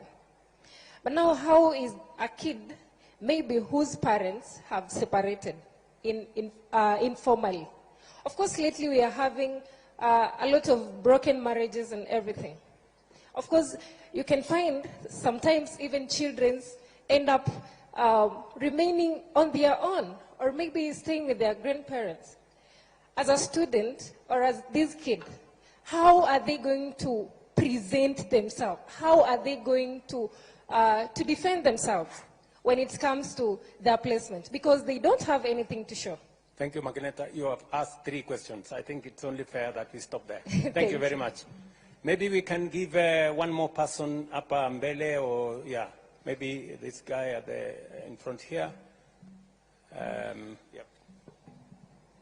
To His Excellency, Mr. President, all protocols observed. I am Nick Okoth from the Aviation College of Mombasa. My concern towards the new funding model is drawn to the situation whereby you have got twins. They are joining the campus at the same time. But then during the placement, you realize one is placed in band 1, and the other finds herself in band 5. How do we handle such kind of a situation? Thank you very much. Can I have, maybe we can take 2 from this, this side, and then we can take 2 from that side. A lady and a gentleman. We have a gentleman right behind there. Yeah, thank you, Your Excellency, for creating this opportunity. I'm Faustin Wandera from African Nazarene University, and by God's grace, I'm serving as chairperson of the Student Council. Your Excellency, African Nazarene University is a private university. And under this new funding model, we feel discriminated as private universities. I am yet to be convinced, as much as you have explained to us this funding model, because of the following reasons. Maybe you can help me to understand if you answer these two questions. If the government decides to offer scholarship to the students to go to private university, is it that the scholarships are being offered to the universities or to the students who are Kenyans and they have a choice to go to the private universities? Number two, Your Excellency, if I believe the funding model is running, if this model is going forward, then we are being forced as the student leaders in private universities to also find the solution. Just the way you committed to the people of Kenya, I also committed to the students of African Nazarene University that I'll have to make sure that also your needs are met. Your Excellency, if this model goes on, I have a solution. We have a solution which is an initiative. It is called ASOSI, that is African Nazarene Student Organization Scholarship Initiative. Now, as the Student Governing Council, we will be forced to offer the scholarship to the students in the institution. Therefore, I have to ask that under this initiative, kindly, Your Excellency, can I get from you in your capacity 20 million to give scholarships to the students? If yes, Excellency, I can give you a bank account for African Nazarene University right now. You can just send the money there. We will allocate with the team and we will give the report to you. Thank you. A lady this time round. Let's get a lady. Hello. Yes, I'm Teresia Nzisa, and from Taita Taveta University, Special Needs Secretary. Then here mahali hapa mahali nimekaa tulikuwa tumekusanyisha maswali kwa Omar. Then anaezongea juu nimepata mic.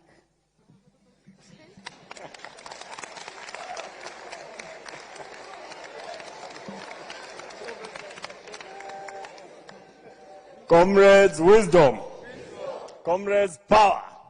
Comrades, viva. Vice Chancellors, hi. Your Excellency, I have a few concerns concerning the new funding model and a few things related to the university, higher education funding. And I'll start right away by talking about the students who do the intra-school transfer. You know, once comrades, the Form 4s, or a student is done with the Form 4 education and therefore the COOPS portal is open for application of the courses and the universities, they are not aware of which courses. They are not aware of maybe which courses to apply for, and therefore they opt for any course. And they believe that on reporting to that university after the placement, they'll get to change their courses. But now this has become a problem because on changing the programs, the funding, I don't know, the funding board or the government, an example of the 300 students in Pony University who transferred their courses, and therefore, up to now, their fee has never reflected. And I have a problem with why should the entire cost of the program reflect in a student's portal instead of the household obligation? The household contribution. Now we get to know that the government, due to failure to release the funds to the universities, these students are not able to do their exams. These students cannot access the university services. These students are held back from enjoying the privileges of the university, just as other students. I'd really love to hear you respond to that. Secondly, in Naivasha, with the PS, though she gave you a contrary opinion or conclusion, she told you that we agreed to everything and we said that the model is really working, which was not true. Actually, we told her that for this model, if we have to stick to the new funding model, let us do away with Band 4 and Band 5. Because these are the problematic bands. They are the bands that are creating so many problems to the parents.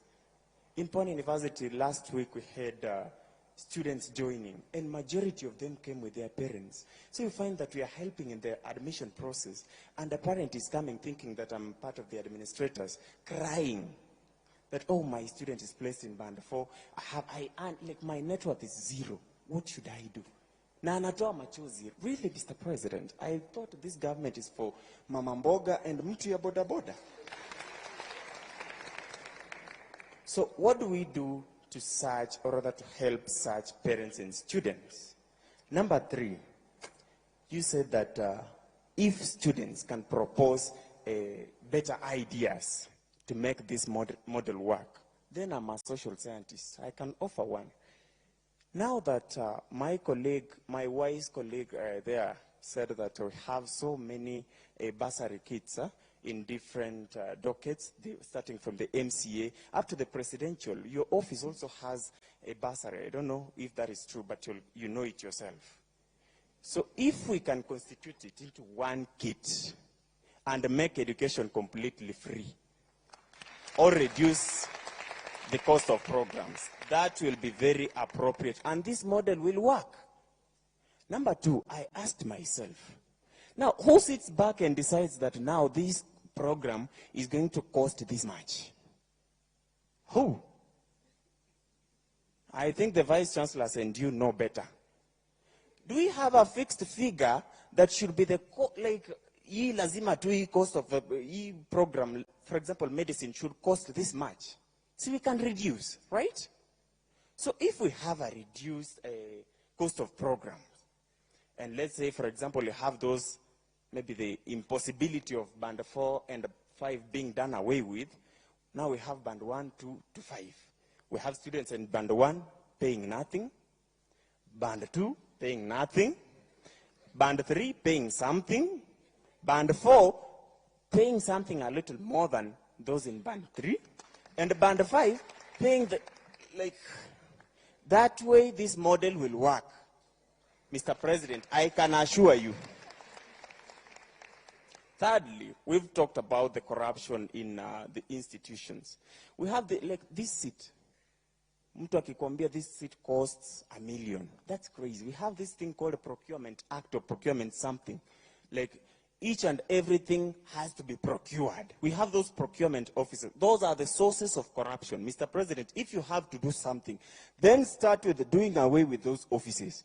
How the hell can we have a seat here costing $1 million when we know the actual price? So can we have the Procurement Act done away with? Thank you, Mr. President. Thank you very much, my friend Omosh. Is that your name? Omosh? Omash?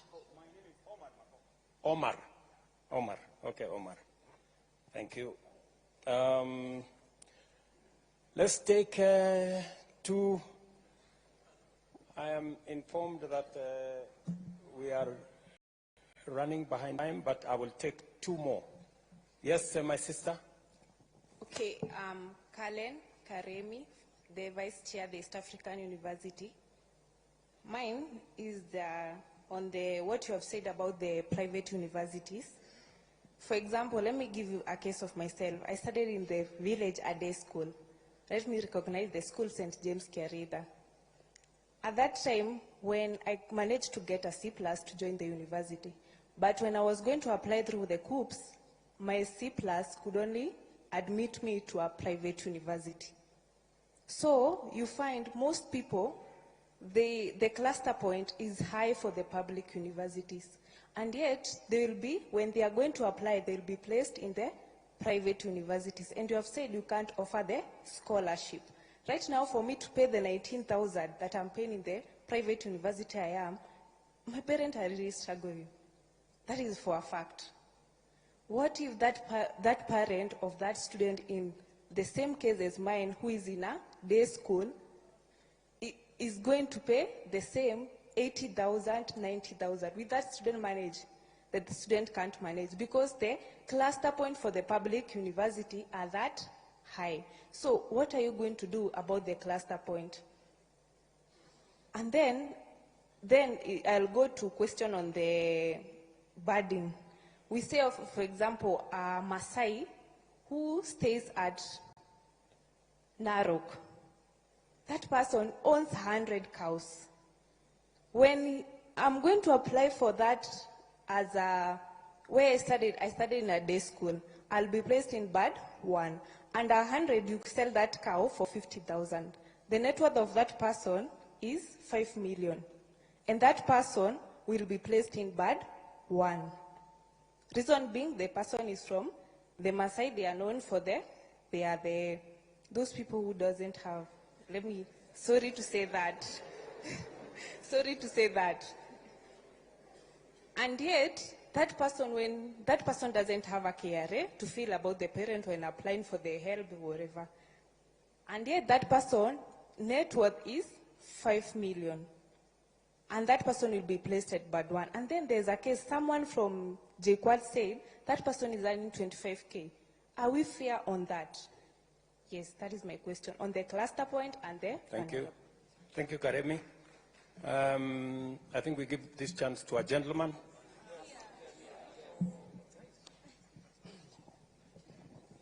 Thank you so much. I'm Vincent Tarus, the president Moi University, and I'm also a finalist doing medicine and surgery. Okay, thank you so much. Number one, Mr. President, I'm really not happy at how we were discussing figures of expensive courses. Yes, it's true that the government is paying a lot for students doing the expensive courses, but we also have to look at it from the student side. And these are the figures. I'm going to use figures for a student doing dentistry. And of course, with these figures, you could estimate those who are doing medicine, engineering, and all those expensive courses. A student in band 1, the one who is very vulnerable, is going to pay 39,000 shillings. Remember that at the moment, we are paying less than that. We are paying 32,000, 33 up to 40, and now a student in band 1 is going to pay 39,000. My cue, the conception of the new funding model is on the basis of assisting the poor. Number 2, a student in band 2 is going to pay 78,000 shillings. A student in band 3 is going to pay 156,000. A student in band 4 is going to pay 234,000. And a student in band 5, 312,000. Now, already we can see and have the impression that expensive courses, or rather, the courses that are expensive to offer will only be for the rich. Because we can all agree that a student in band 2, band 1, band 3, and band 4, they are all poor. Now, who are going to afford these courses? Mr. President, when we had a meeting at State House, you said that you're going to put a ceiling over which the vulnerable are going to pay. Yes, that is only going to sort those who are in band 1. I'm assuming it will be way less than 39,000. Now we have sorted those ones. What about the majority? Because, Mr. President, the majority of students are in band 4 with a figure of 47%, if I can use figures of last year's group. These are the figures I got from HELB, that of 113,000 students who applied, 47% are in band 4. And I can use as a case in my school, Mr. President. We have students who, up to now, they were just allowed to do the exam without paying fees. But really, the truth is, they won't be able to pay these fees come end of year examinations. And what will be the fate of schools that we are so much trying to salvage? We are going to have so many dropouts, Mr. President. And these figures I'm using is for the School of Dentistry. Now we have the School of Engineering and the School of Medicine, the School of Nursing. I thank you, Professor, for the figures. But the figures are too high. And this dream is only going to be for the rich. Now, Mr. President, because we value consultation, I'm going to propose an affirmative action that we have to scrap off the idea that these courses are for the rich. If these courses were for the rich, Mr. President, I don't think you'll be standing there where you are right now. And I don't think all these dignitaries will be seated there where they are right now if these courses were for the rich. Now, allow me to propose an affirmative action that we give more scholarship to these courses so that everyone can be able to afford. The children of the peasant farmers, the children of the poor, the mamamboga, that this administration was built in, allow us to have something, allow them an ability to dream of these courses and pursue them. The issue of loans, Mr. President, that has been spoken about enough. The reason why we are rejecting this new funding model, Mr. President, is because we feel the burden of loans on our backs at the moment. I could only imagine those who would join after us and the generations to come. Yes, you said, Mr. President, that it is better to have loans and educated than not having loans and educated, and not having loans and non-educated. But those are not the two options that we have, Mr. President.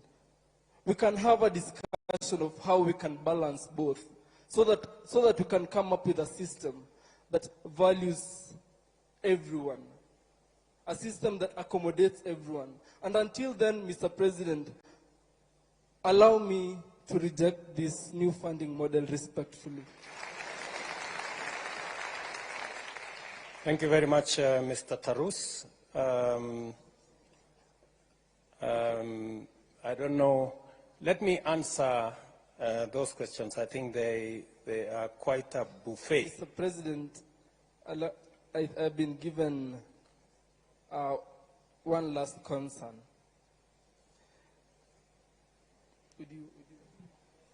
Okay, it reads, yes. Please, okay, the issue of student independence and admin stepping on student leaders. I think this is addressed to all our vice chancellors, the management of our schools. Kindly allow student leaders to run the activities with the autonomy that they deserve. Thank you so much. Thank you very much, Mr. Tarus. Let me start with Mungezi from Murang'a University. I think, she suggested that why don't we consolidate all bursaries? The ones for the MCA, Member of Parliament, Women Rep, Governor. Somebody suggested that I have some bursary. I don't have. Just for the record, I don't have any bursary kitty. In fact, when I was Minister for Higher Education, there was a bursary at the ministry. And that bursary used to benefit people who have connection. The CEO of Help then knows. I said that bursary should be transferred. It used to be 100 million shillings every year. I said that bursary should be transferred to Higher Education Loans Board. In fact, it is the money that began the capitation and scholarship for our TVET institutions. I agree with you that it's a positive proposition. It is something that we need to have a conversation about. It is something that I will engage governors about, because in our constitution, it is the counties. Once money has been given to the counties, I have no authority as president to decide for the counties. But I think a national conversation that consolidates all these bursaries, and then we see how far it can go towards making our education affordable, is a very positive conversation. I am ready to engage in that conversation and provide leadership in that conversation. My good friend Gishangi from JKUAT has asked me, why the rush? I am tempted to say that, if the situation our universities were in is not serious to warrant us to have this conversation. And by the way, it took 6 months to 8 months of a conversation with different professionals.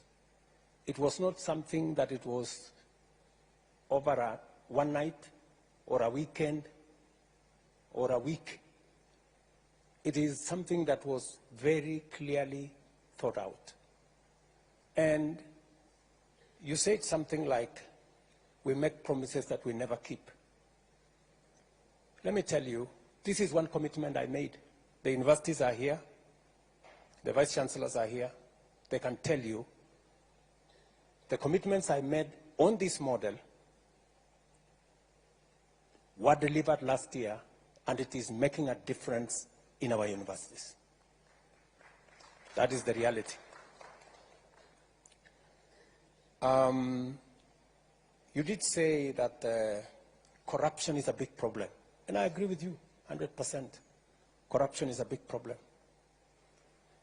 And I want to thank the university leadership, because part of the corruption that has been going on is on even the money that we give to universities. We decided that we are going to go using technology. I'm very happy that the university leaders accepted that we use technology. Unfortunately, our secondary schools and primary schools took us to court. They still want to deal in cash. And I know we lose a lot of money there. Corruption is something we must deal with it firmly. I have made proposals on what we should do as a nation. I have had conversations with the Chief Justice. I have had conversations with the leadership of Parliament on what we need to do on legislation to make sure that we deal with corruption. But we can also, corruption is not just about jailing people. It is about putting systems in place that make sure that corruption doesn't happen. And one of them is to use technology to make sure that we are sure of what we are doing.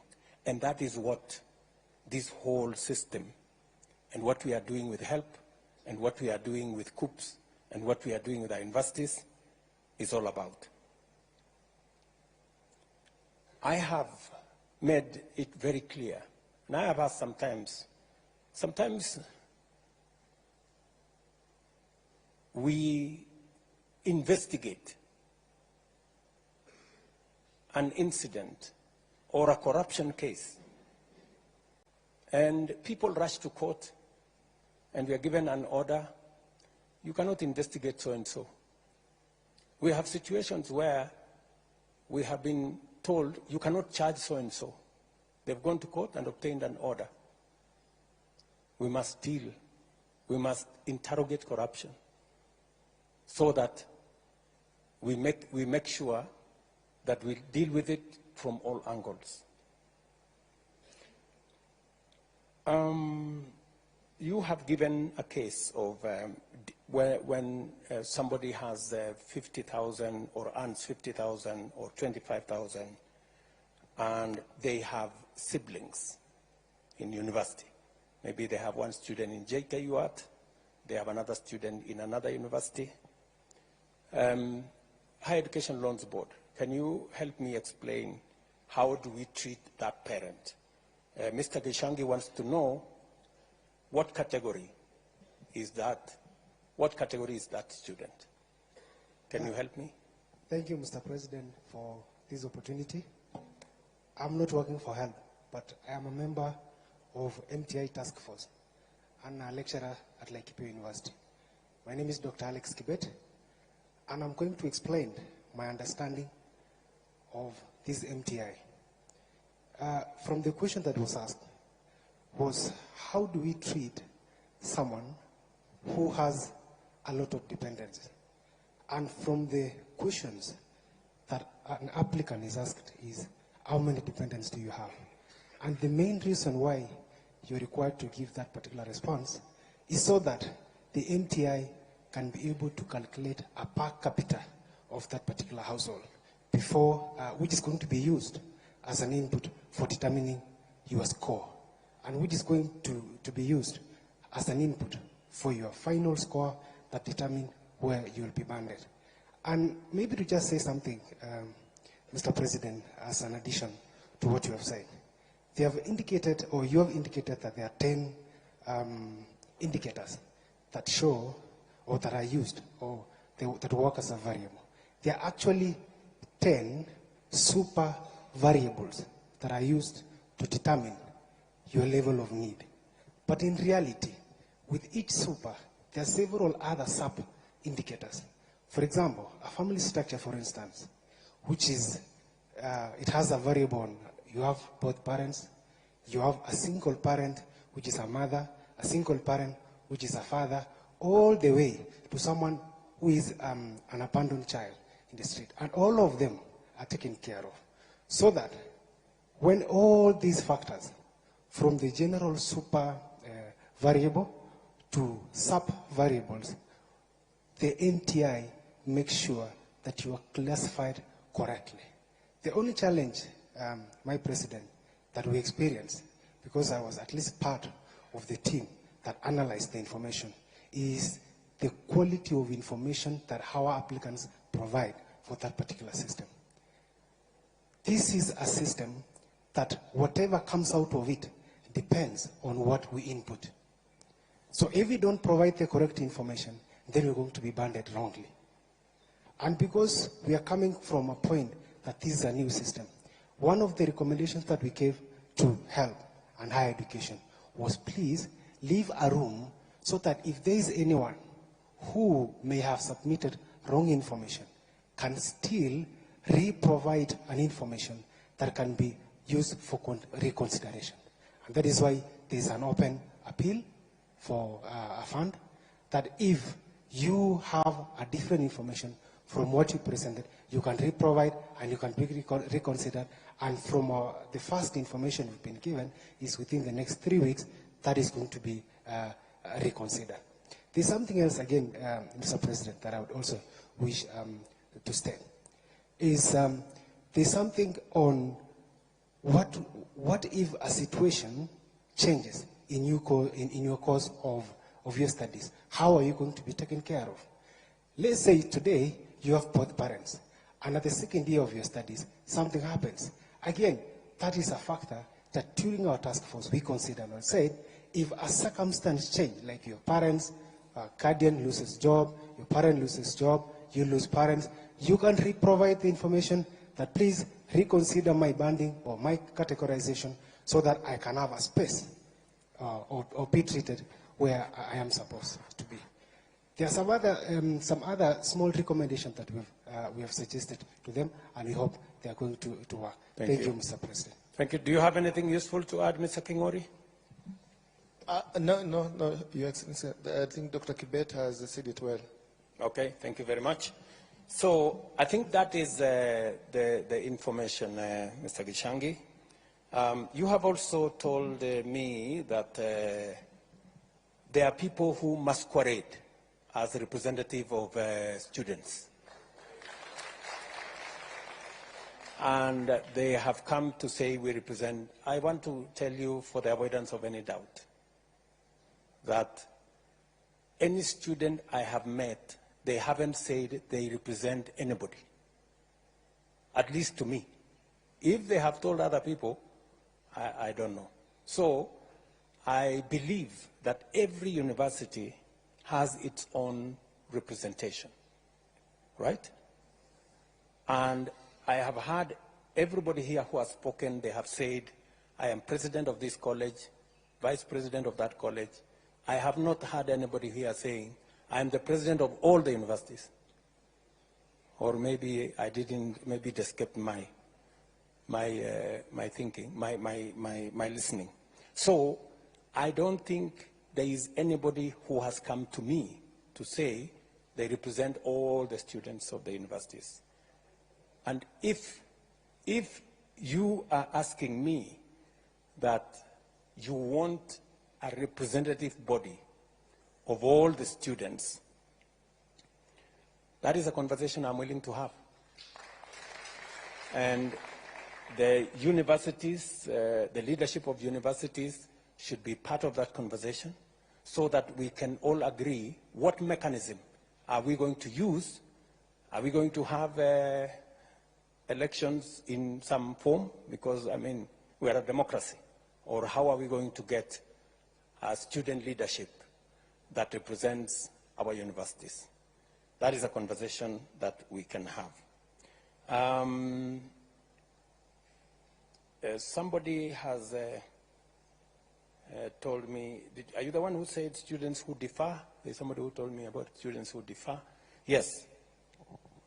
So what is the situation of students who differ?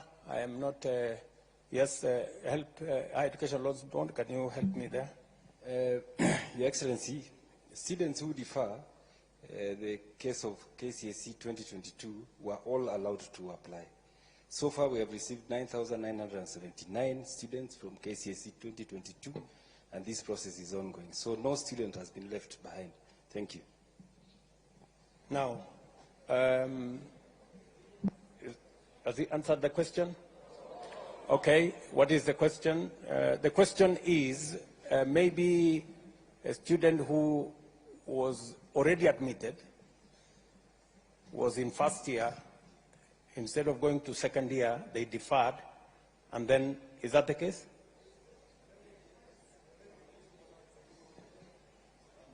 Okay, okay. Which model? Are they coming? Okay, I think what the question is, those ones who you are now considering, are you considering them under the old model, or are you considering them under the new model? They are being considered under the new model. Yes. Yeah. Because the model started considering students from KCSE 2022. If you are from the previous years, that is KCSE 2021, 2020, and the previous years, then you fall into the old model. Thank you very much.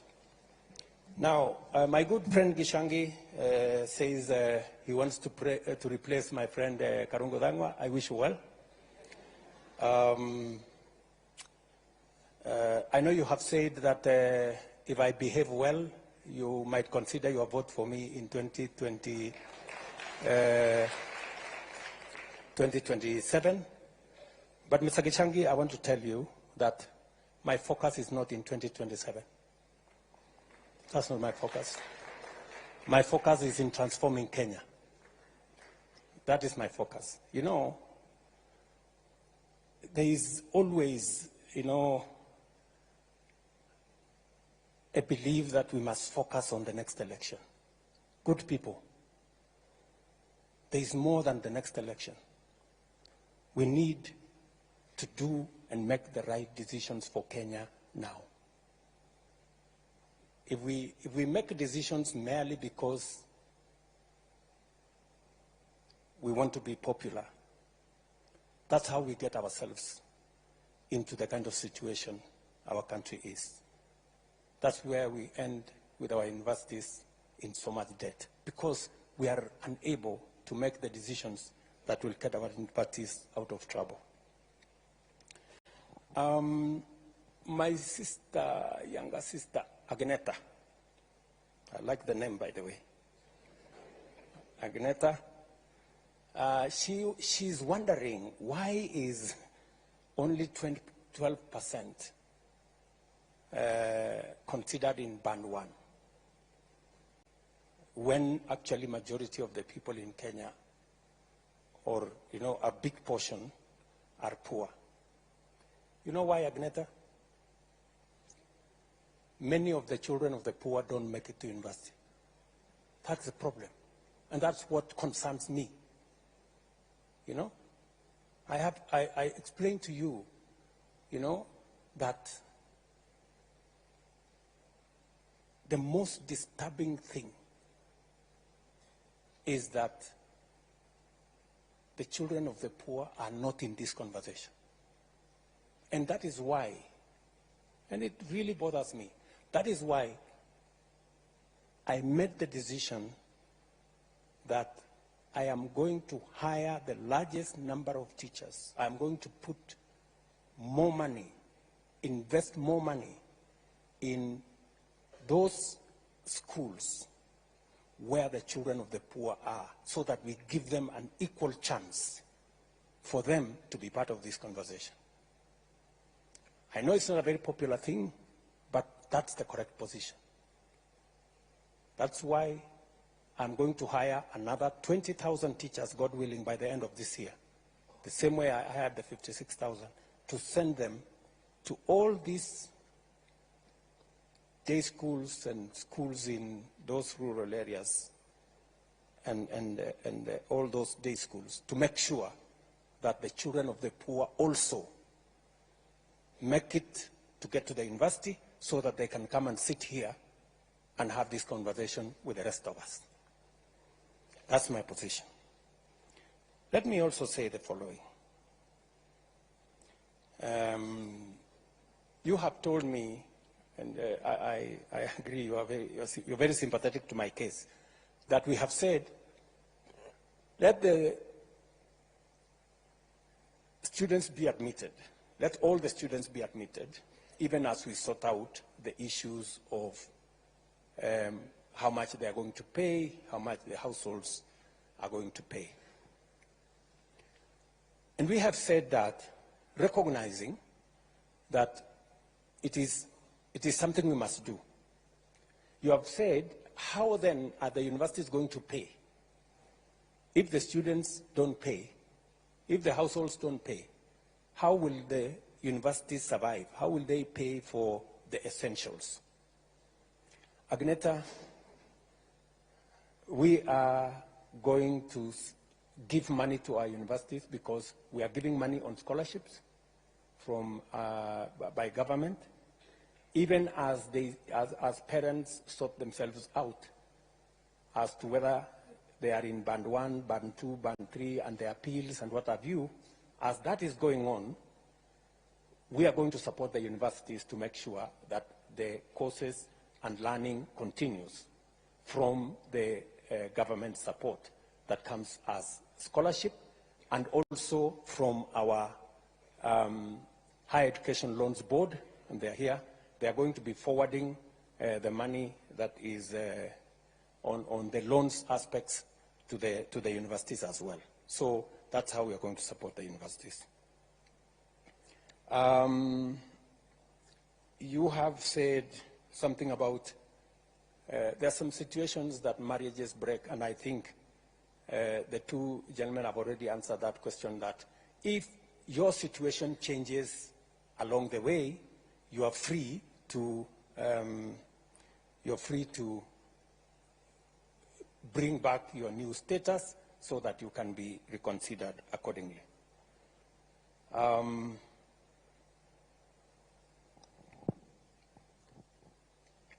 Nick Okoth, twins joining university. Higher Education Loans Board, if we have twins joining university, what is the situation?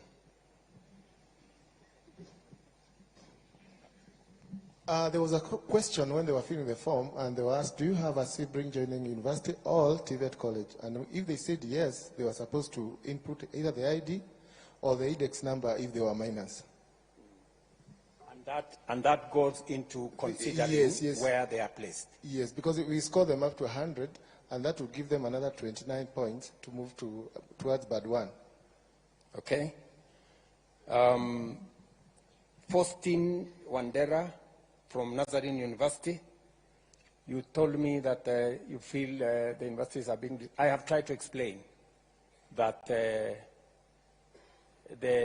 private universities have sponsors, they have endowment funds, they have scholarships from different other avenues, and considering that we also know that there are students there who deserve support from government, we have made the same loans available to students going to public be available also to students in private universities. I'm very happy that you have ideas on how we can make the scholarship work. I am willing to listen to those ideas. I know you have invited me to some form of harambe or something. I think we have since said we should abolish harambes or something. We are on the way there. So, or maybe you are suggesting that some private sponsorship of students in the university. That one, you can take it up with me offline. It cannot be a conversation here. We can have a conversation in another place. Omar, sorry. Omar, it looks like he has left. Oh, you're there. Okay, you put on you put on a different outfit. Intra-school transfers. Omar says there are students who maybe because they are not sure of how things are, they apply for one course, and then when they get to the university, they want to change their courses, and in the process, they get lost somewhere, and their issues are not sorted out. Higher Education Loans Board, again, can you help me with that situation? Why does it take so long when students change courses and they are approved by the universities? Your Excellency, what would happen is that the list of the students who have transferred will be forwarded to KUPS for validation, and after KUPS validates that they have transferred to a program they qualify for, then they would upload in our portal, and our system would pick it. So maybe that lag can take a month or so, and that could be affecting the students. But we are going to improve this year. We are going to talk with KUPS so that we can improve that process. When you say we're going to improve that process, Omar would want to know, it now takes a month. He says it takes 3 months. What are you estimating that it's going to take? Are you able to give us a shorter time frame, or we give you time to think about it? I think it's even engineering has been done where KUPS, I'm sorry, I'm talking on behalf of KUPS, have availed the transfer module to the universities. I don't know whether the Vice Chancellors can confirm that. So now you don't have to send documents to KUPS. The Vice Chancellors will log in and effect the transfer there, and they validate in real time. as a way of managing that losing of time. Yes, sir. Can a Vice Chancellor confirm whether that is the case, one who has experienced such a case? Where is the Vice Chancellor? Yes, there is a mic behind you. Your Excellency, my name is Professor Biambo, Vice Chancellor, Meru University. I would like to confirm that that is true. We can now transfer online, and it's done real time. Thank you very much. Thank you very much. Why should the whole fee reflect instead of the household? Just hold on, Omar.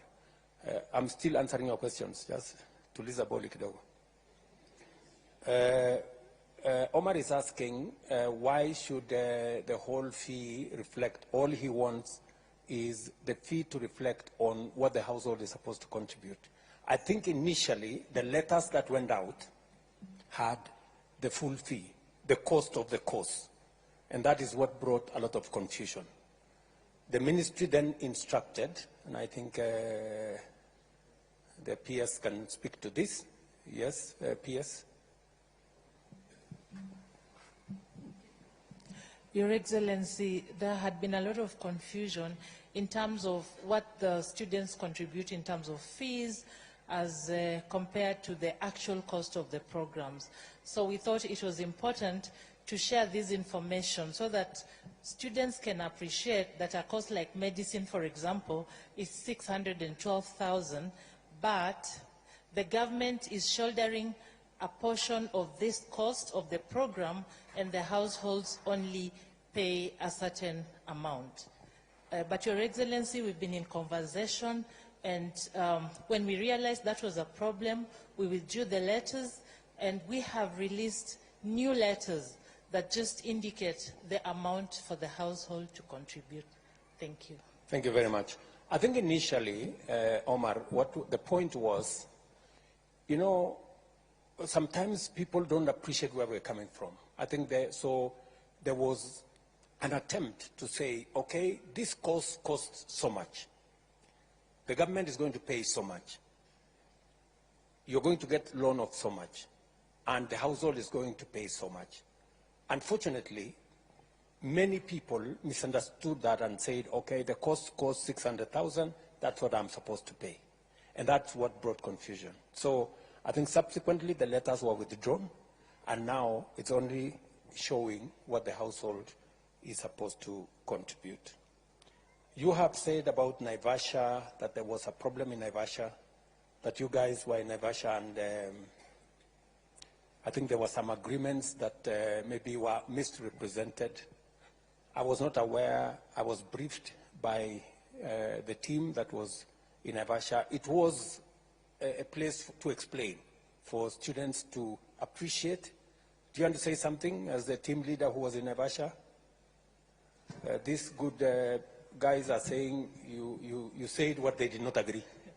Your Excellency, one of the issues they raised is that they wanted the MTI reviewed, and that's why we put in place the task force in which we have representatives from the Higher Education Loans Board, Universities Fund, Vice Chancellors, as well as lecturers with specialist expertise, and they have been working on that MTI.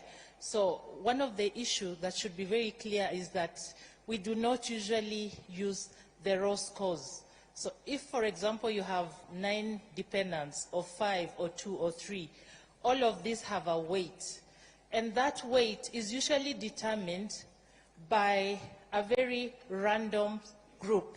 So HELB will put a group of students, lecturers, parents, members of the community, church, and they decide how do you think this variable is important in determining the capacity of a family. And so these weights are then looked at scientifically, and in the end, all of these are put into a composite kind of variable that is determined with a mathematical model. And we have all of this. It will be published so that all the stakeholders can look at it and tell us where they think this model can be improved. So that is some of the work that we started undertaking after the Naivasha retreat. Thank you very much. So there was some input from Naivasha on how to take this forward. The other issue that has been, who decides how much it costs? These are empirical figures. It is not somebody from the blues who says this costs so much. There is a calculation of the input into the cost. The vice chancellors here are with the leadership of the universities. They know how to determine how much which course costs. Can one of the vice chancellors help me with how you arrive at the cost of a course? Professor Odhiambo, again. Thank you very much. When a student comes to university, say to do medicine or engineering, look at a course like Introduction to Electronic Engineering, then you'll have to put a teacher that is going to teach that course. And you'll have to compute how much you are going to pay that teacher, maybe within 45 or 50 hours. There will be a technologist, a technician. Again, you'll pay that person. There will be the need of equipment that are going to be used. You'll have to cost them. The students will go for practicum or practica. They'll go for industry experience, and the teachers will have to follow them. You have to cost all this. Of course, there are other things like the electricity and all the rest. Now, the sum total of this will inform you the cost of running that course. And that is how we get, now for that engineering, perhaps there are 15 units in a year or in a semester. So once you get all that, you have the total cost. Maybe it comes to 280, maybe it comes to 612, maybe it comes to, like it is a financial mathematician who was there, maybe it comes to around 275,000 for financial engineering. That's how you get it, and that's what now become the cost of that program. Thank you, sir. So there is an empirical determination of these courses and how much it costs, and we just have to be realistic to it, that is what it is.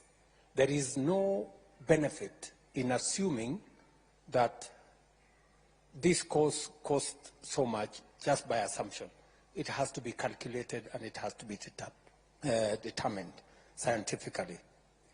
Cluster points for private and public universities, my small sister here, Karen, said that some of the cluster points for public universities are a bit high, so sometimes you end up in a private university, which I don't know whether you applied for or you did not. Maybe you did not apply for.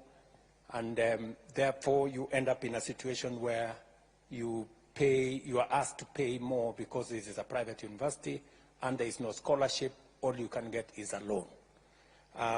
So how do we determine that? Do we have anybody from KUPS who can help me answer this question, or somebody knowledgeable around there? Nobody is there. I will take it as homework. Yes, maybe my peers there can help me.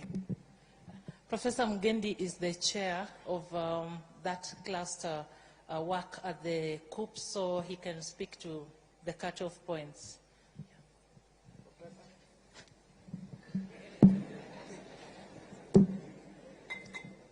Thank you very much, Your Excellency. Yes, I am the chair of placement committee at KUPS. And indeed, because of the way clustering is done, sometimes you might want, a student may want a course in one university, but they are not able to get it because their cutoff points are lower. And that's why that question from the concerned lady was, she said that maybe she got a C+, but then she could not be able to get appropriate courses in public universities because maybe most of those courses then that she wanted, the cluster points were higher than what a cluster point was. and therefore she ended up in a private university. But for private university, again, Your Excellency, the student must have chosen to go to those universities. They are not just placed there.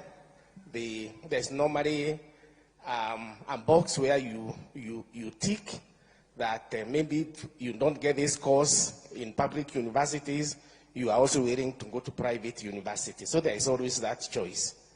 And I think, again, if the person would really want to come to public universities, there are still courses that are available that just require the minimum university entry, but they may not be courses of the prime courses that they wanted.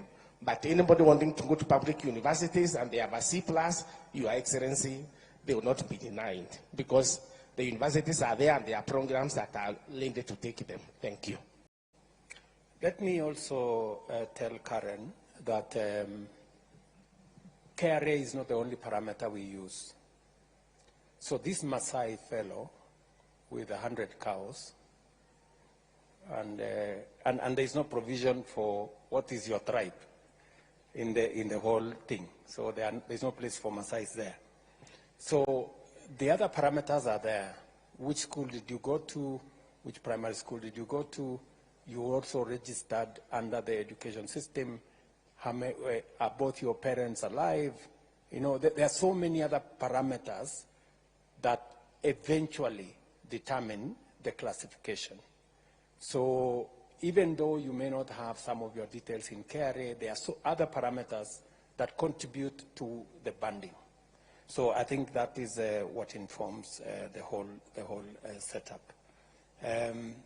My friend Tarus has given us a classic example of dentistry. Dentistry is the most expensive course. I don't know why you chose the most expensive course.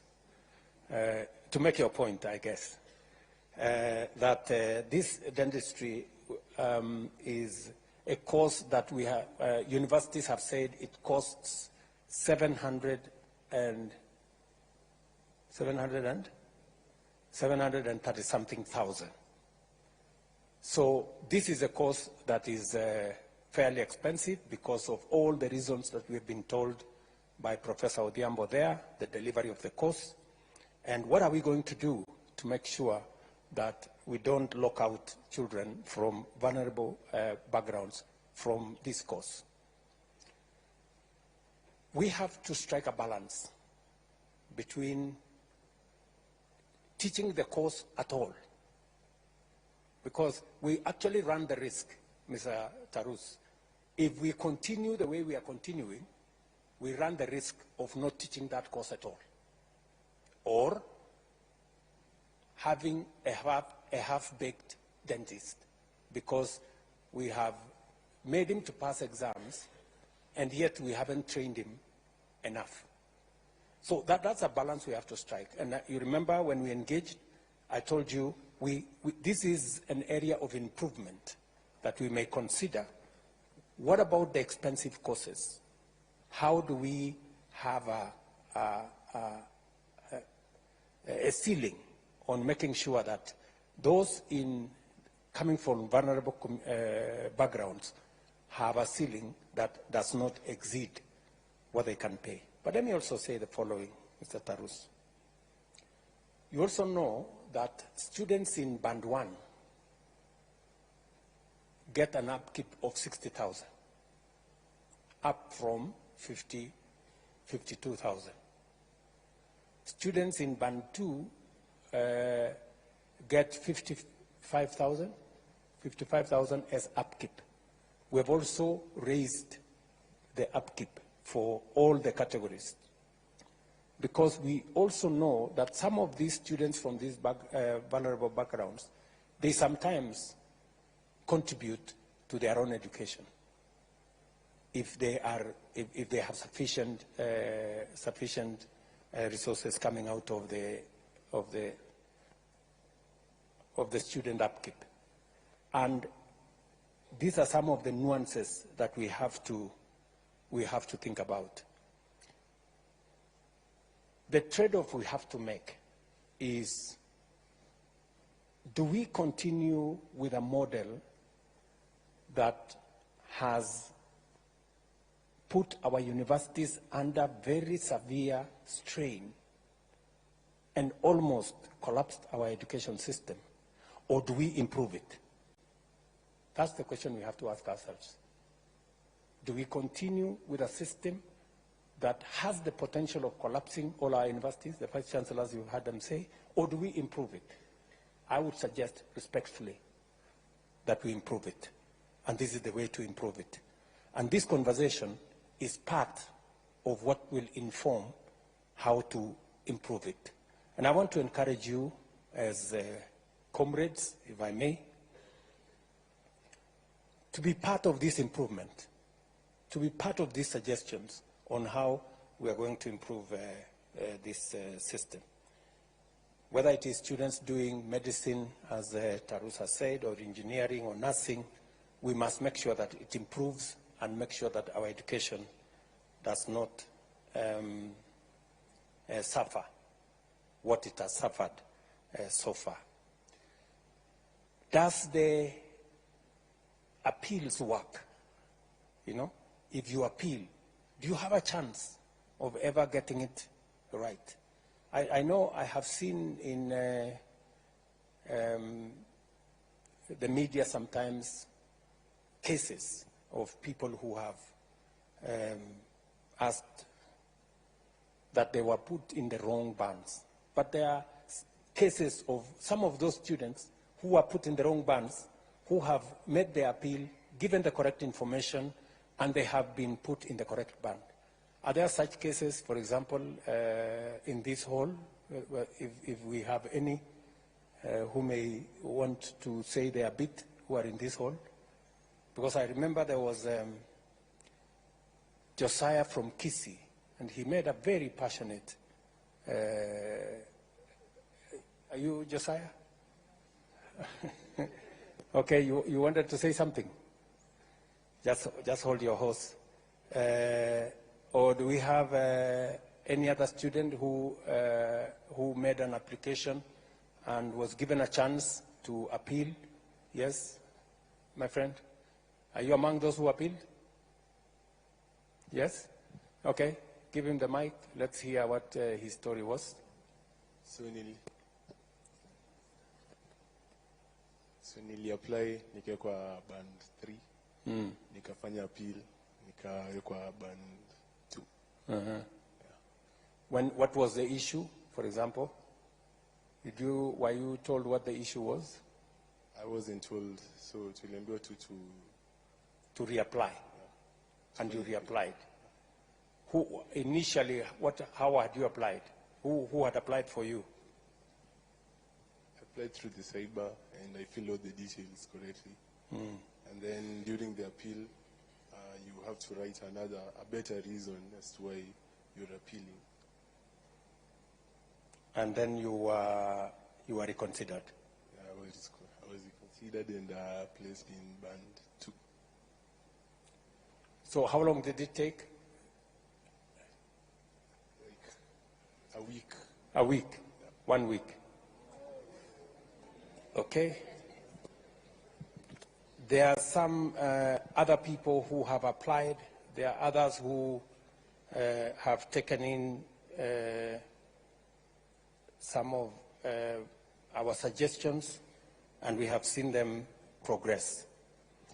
Now, good people, I am told it is 10 p.m., 10:10, and we had time up to 9 what? What was our cutoff time?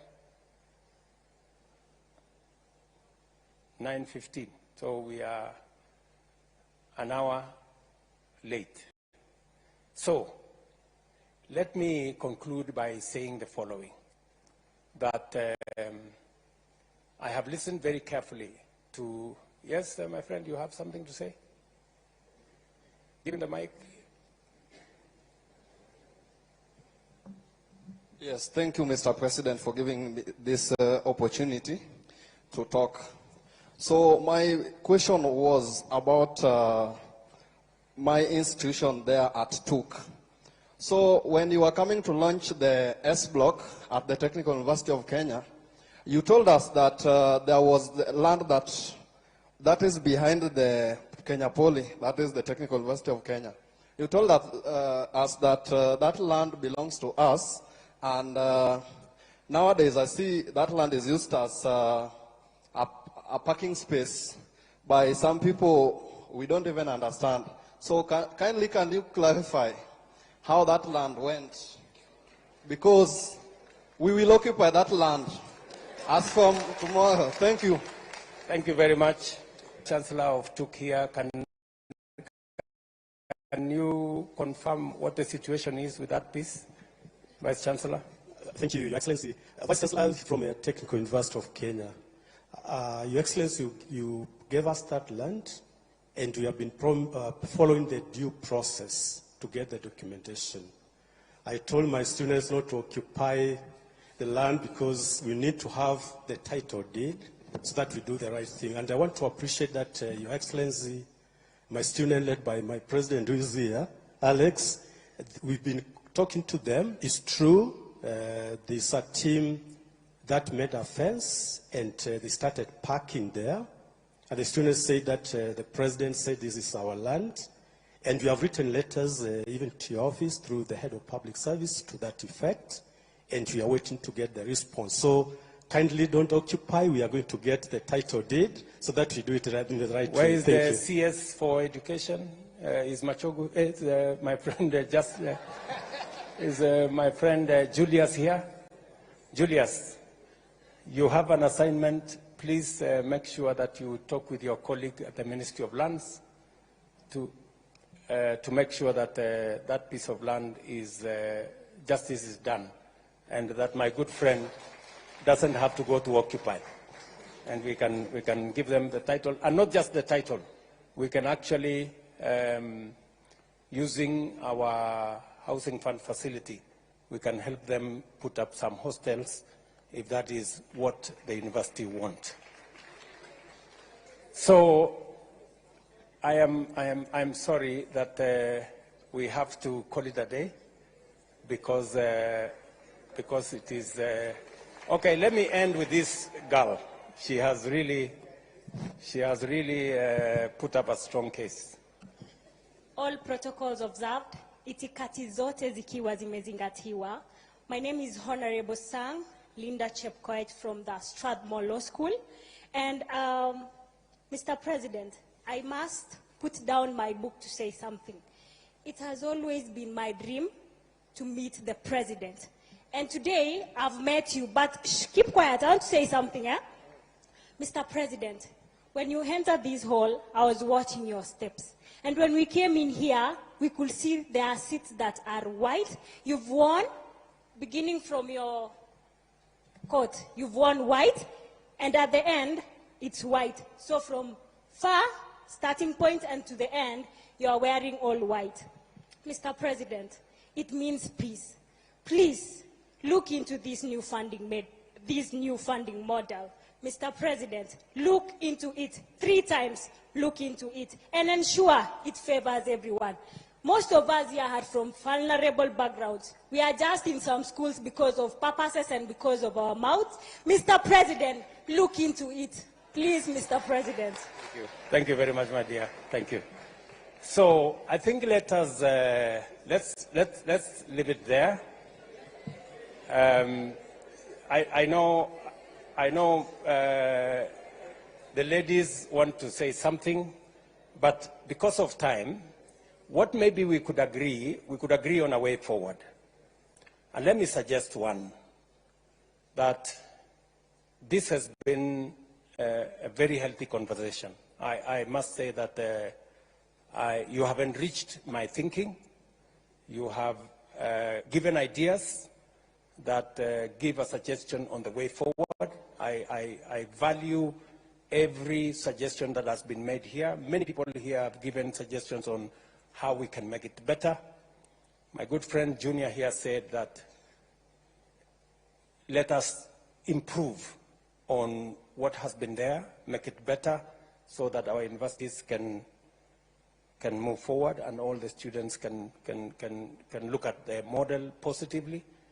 You have said that there are certain reconsiderations that have to be made. We have all the vice chancellors here, majority of them. We have my staff from the Ministry of Education.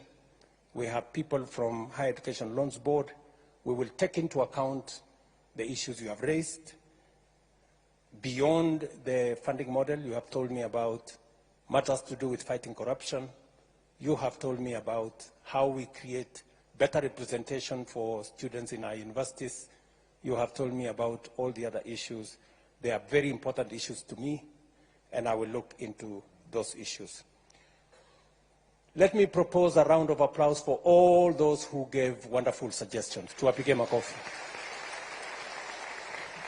And to all the good guys who attended this, and forgive me those who did not have a chance to speak. I will make another occasion available for us to be able to engage on this model again. Asanteni sana. I wish you well. Take my greetings to your comrades and colleagues in your universities. And I wish you well and see you soon. Asante sana. Why don't we put our hands together for His Excellency? Please, let's give him a round of applause. That's almost quite a number of hours right there. Your Excellency, thank you very much. I'll request that now we be upstanding as we allow His Excellency to exit. But I'll request all students, please maintain your position. Please remain where you are, even after His Excellency has exited.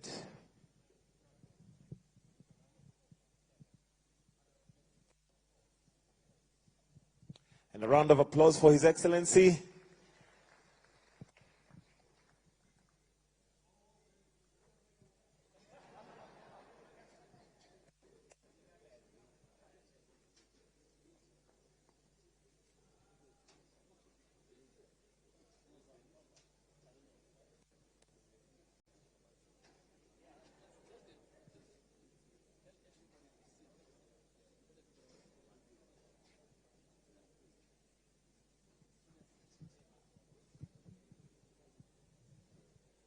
Students, please don't leave.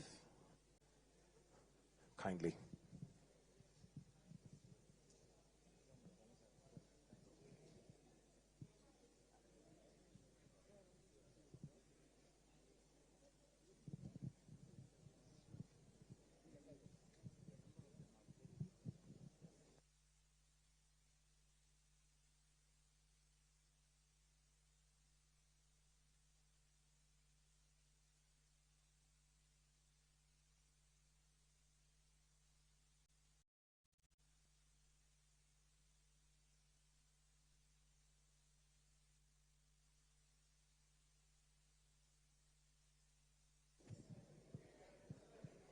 Students, a reminder, please let's maintain our position. Don't leave. Even after His Excellency has exited, kindly let's stay back.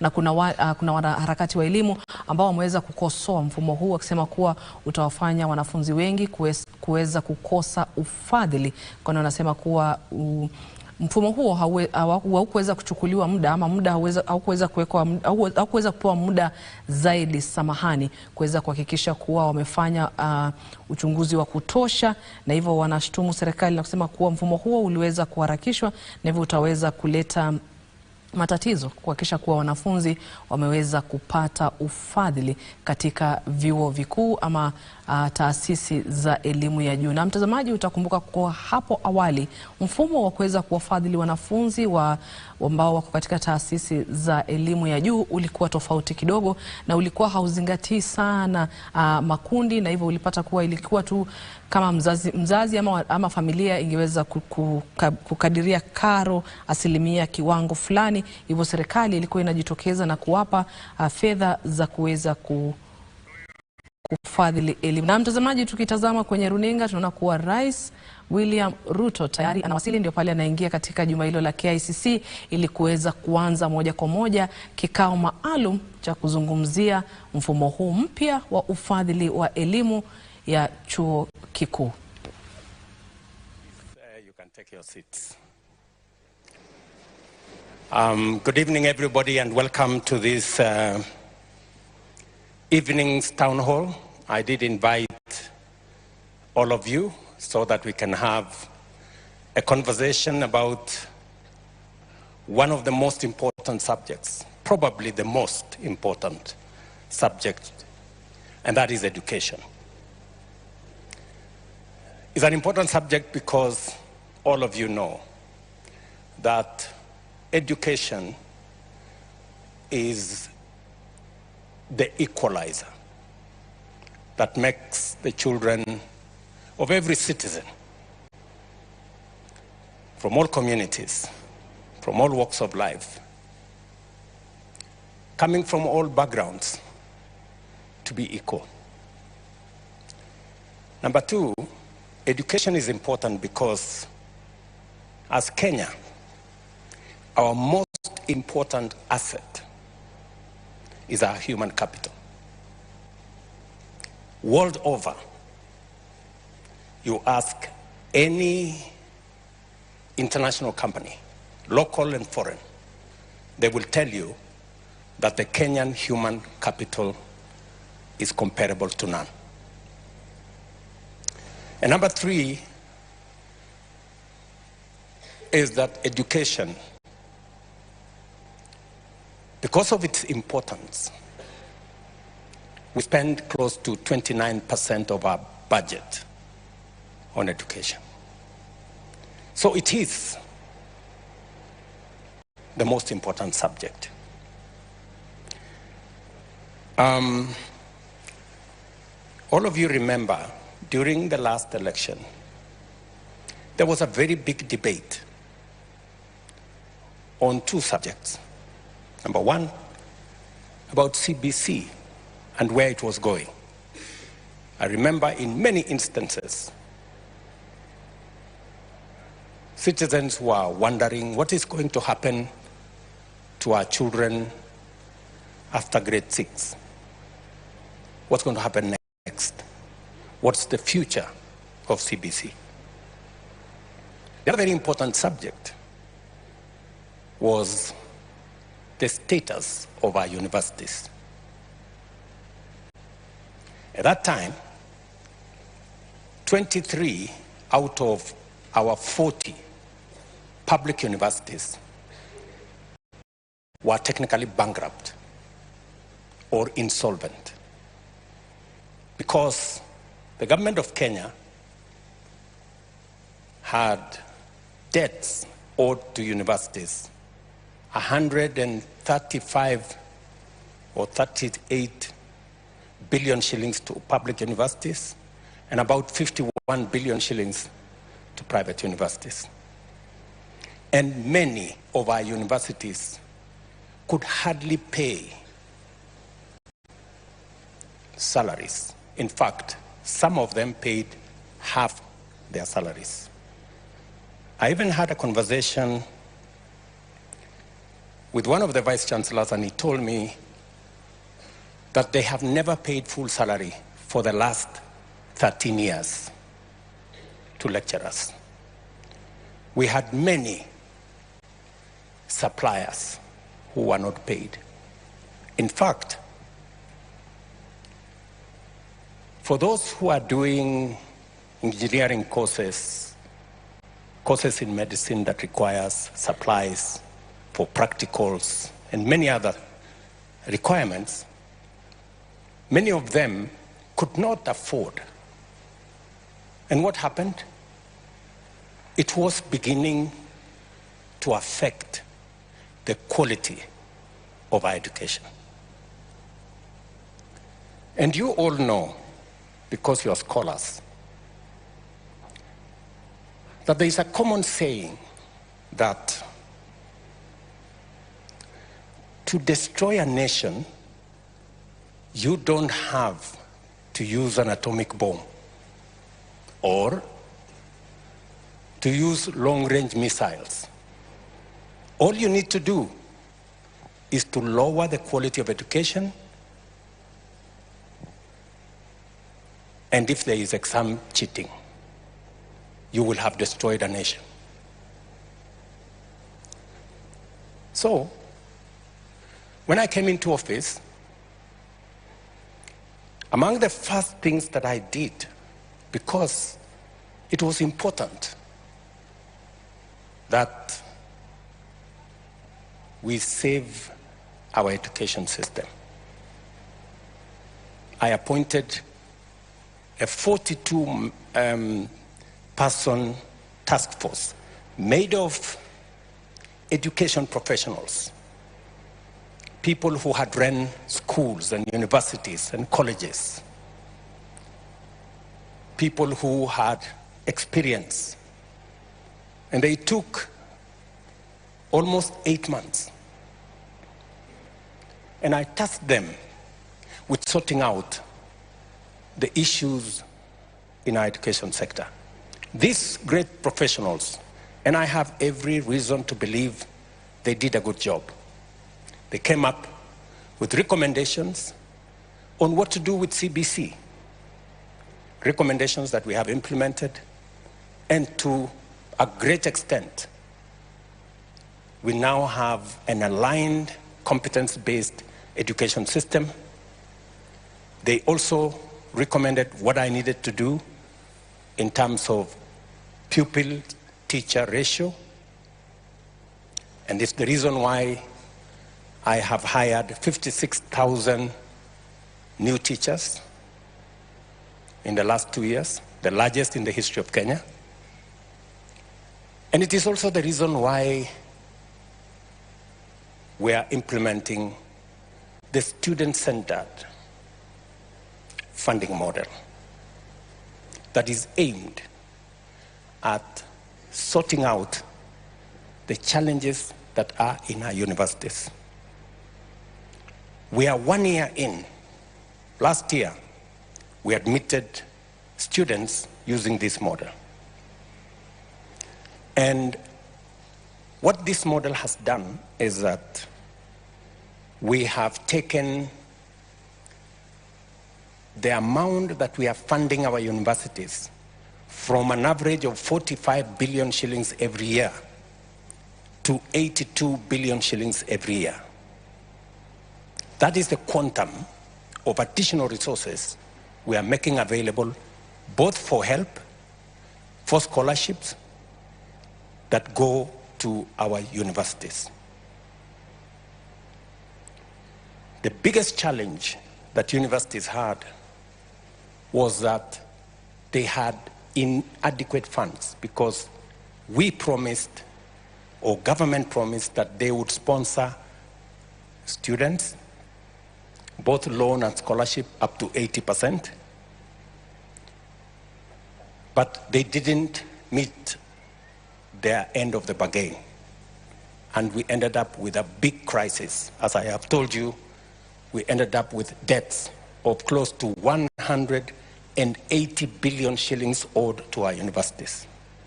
As a result, universities could not teach the courses that they were offering to our students, and we ran the real risk of lowering the quality of our education.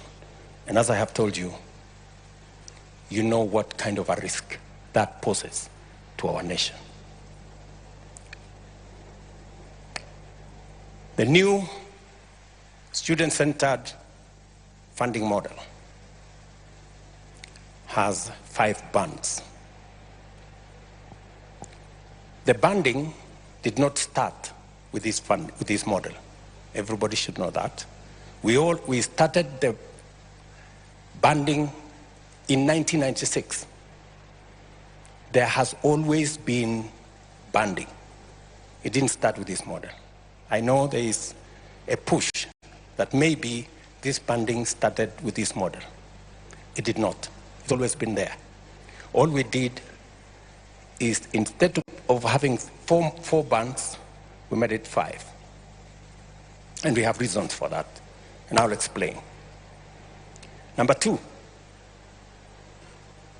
the loan component, again, did not start with this model. I went to university in 1987 as a fresher. And I had a loan, just like you do. I paid my loan. My loan was $55,000. There was an interest of 2%. The statistics are there with the Higher Education Loans Board. I paid my loan facility with an interest, so I paid $69,000. In fact, I paid my loan when I got my first job as a member of parliament.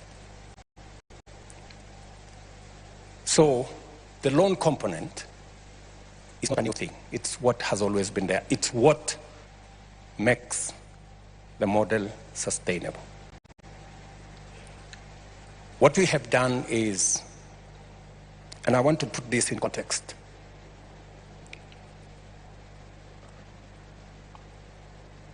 we have about 10,000 secondary schools. 3,500 secondary schools in mostly rural areas, informal settlements, marginalized areas. 3,500, they don't send a single child to university.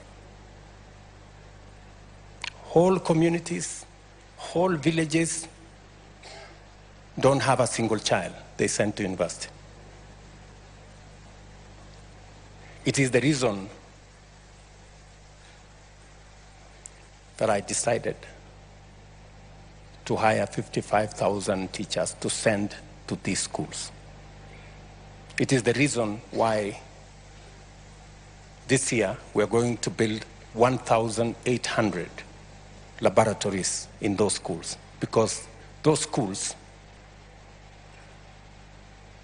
many of them don't have a single laboratory. Many of the students who do exam in Form 4, they meet first time a laboratory setting during the examination.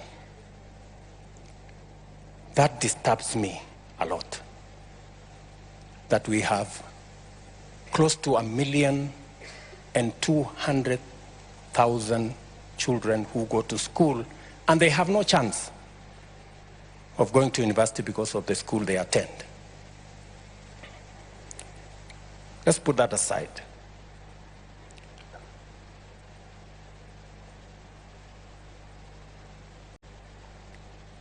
In the new funding model, about 12% of the students are in Band 1. Band 1 are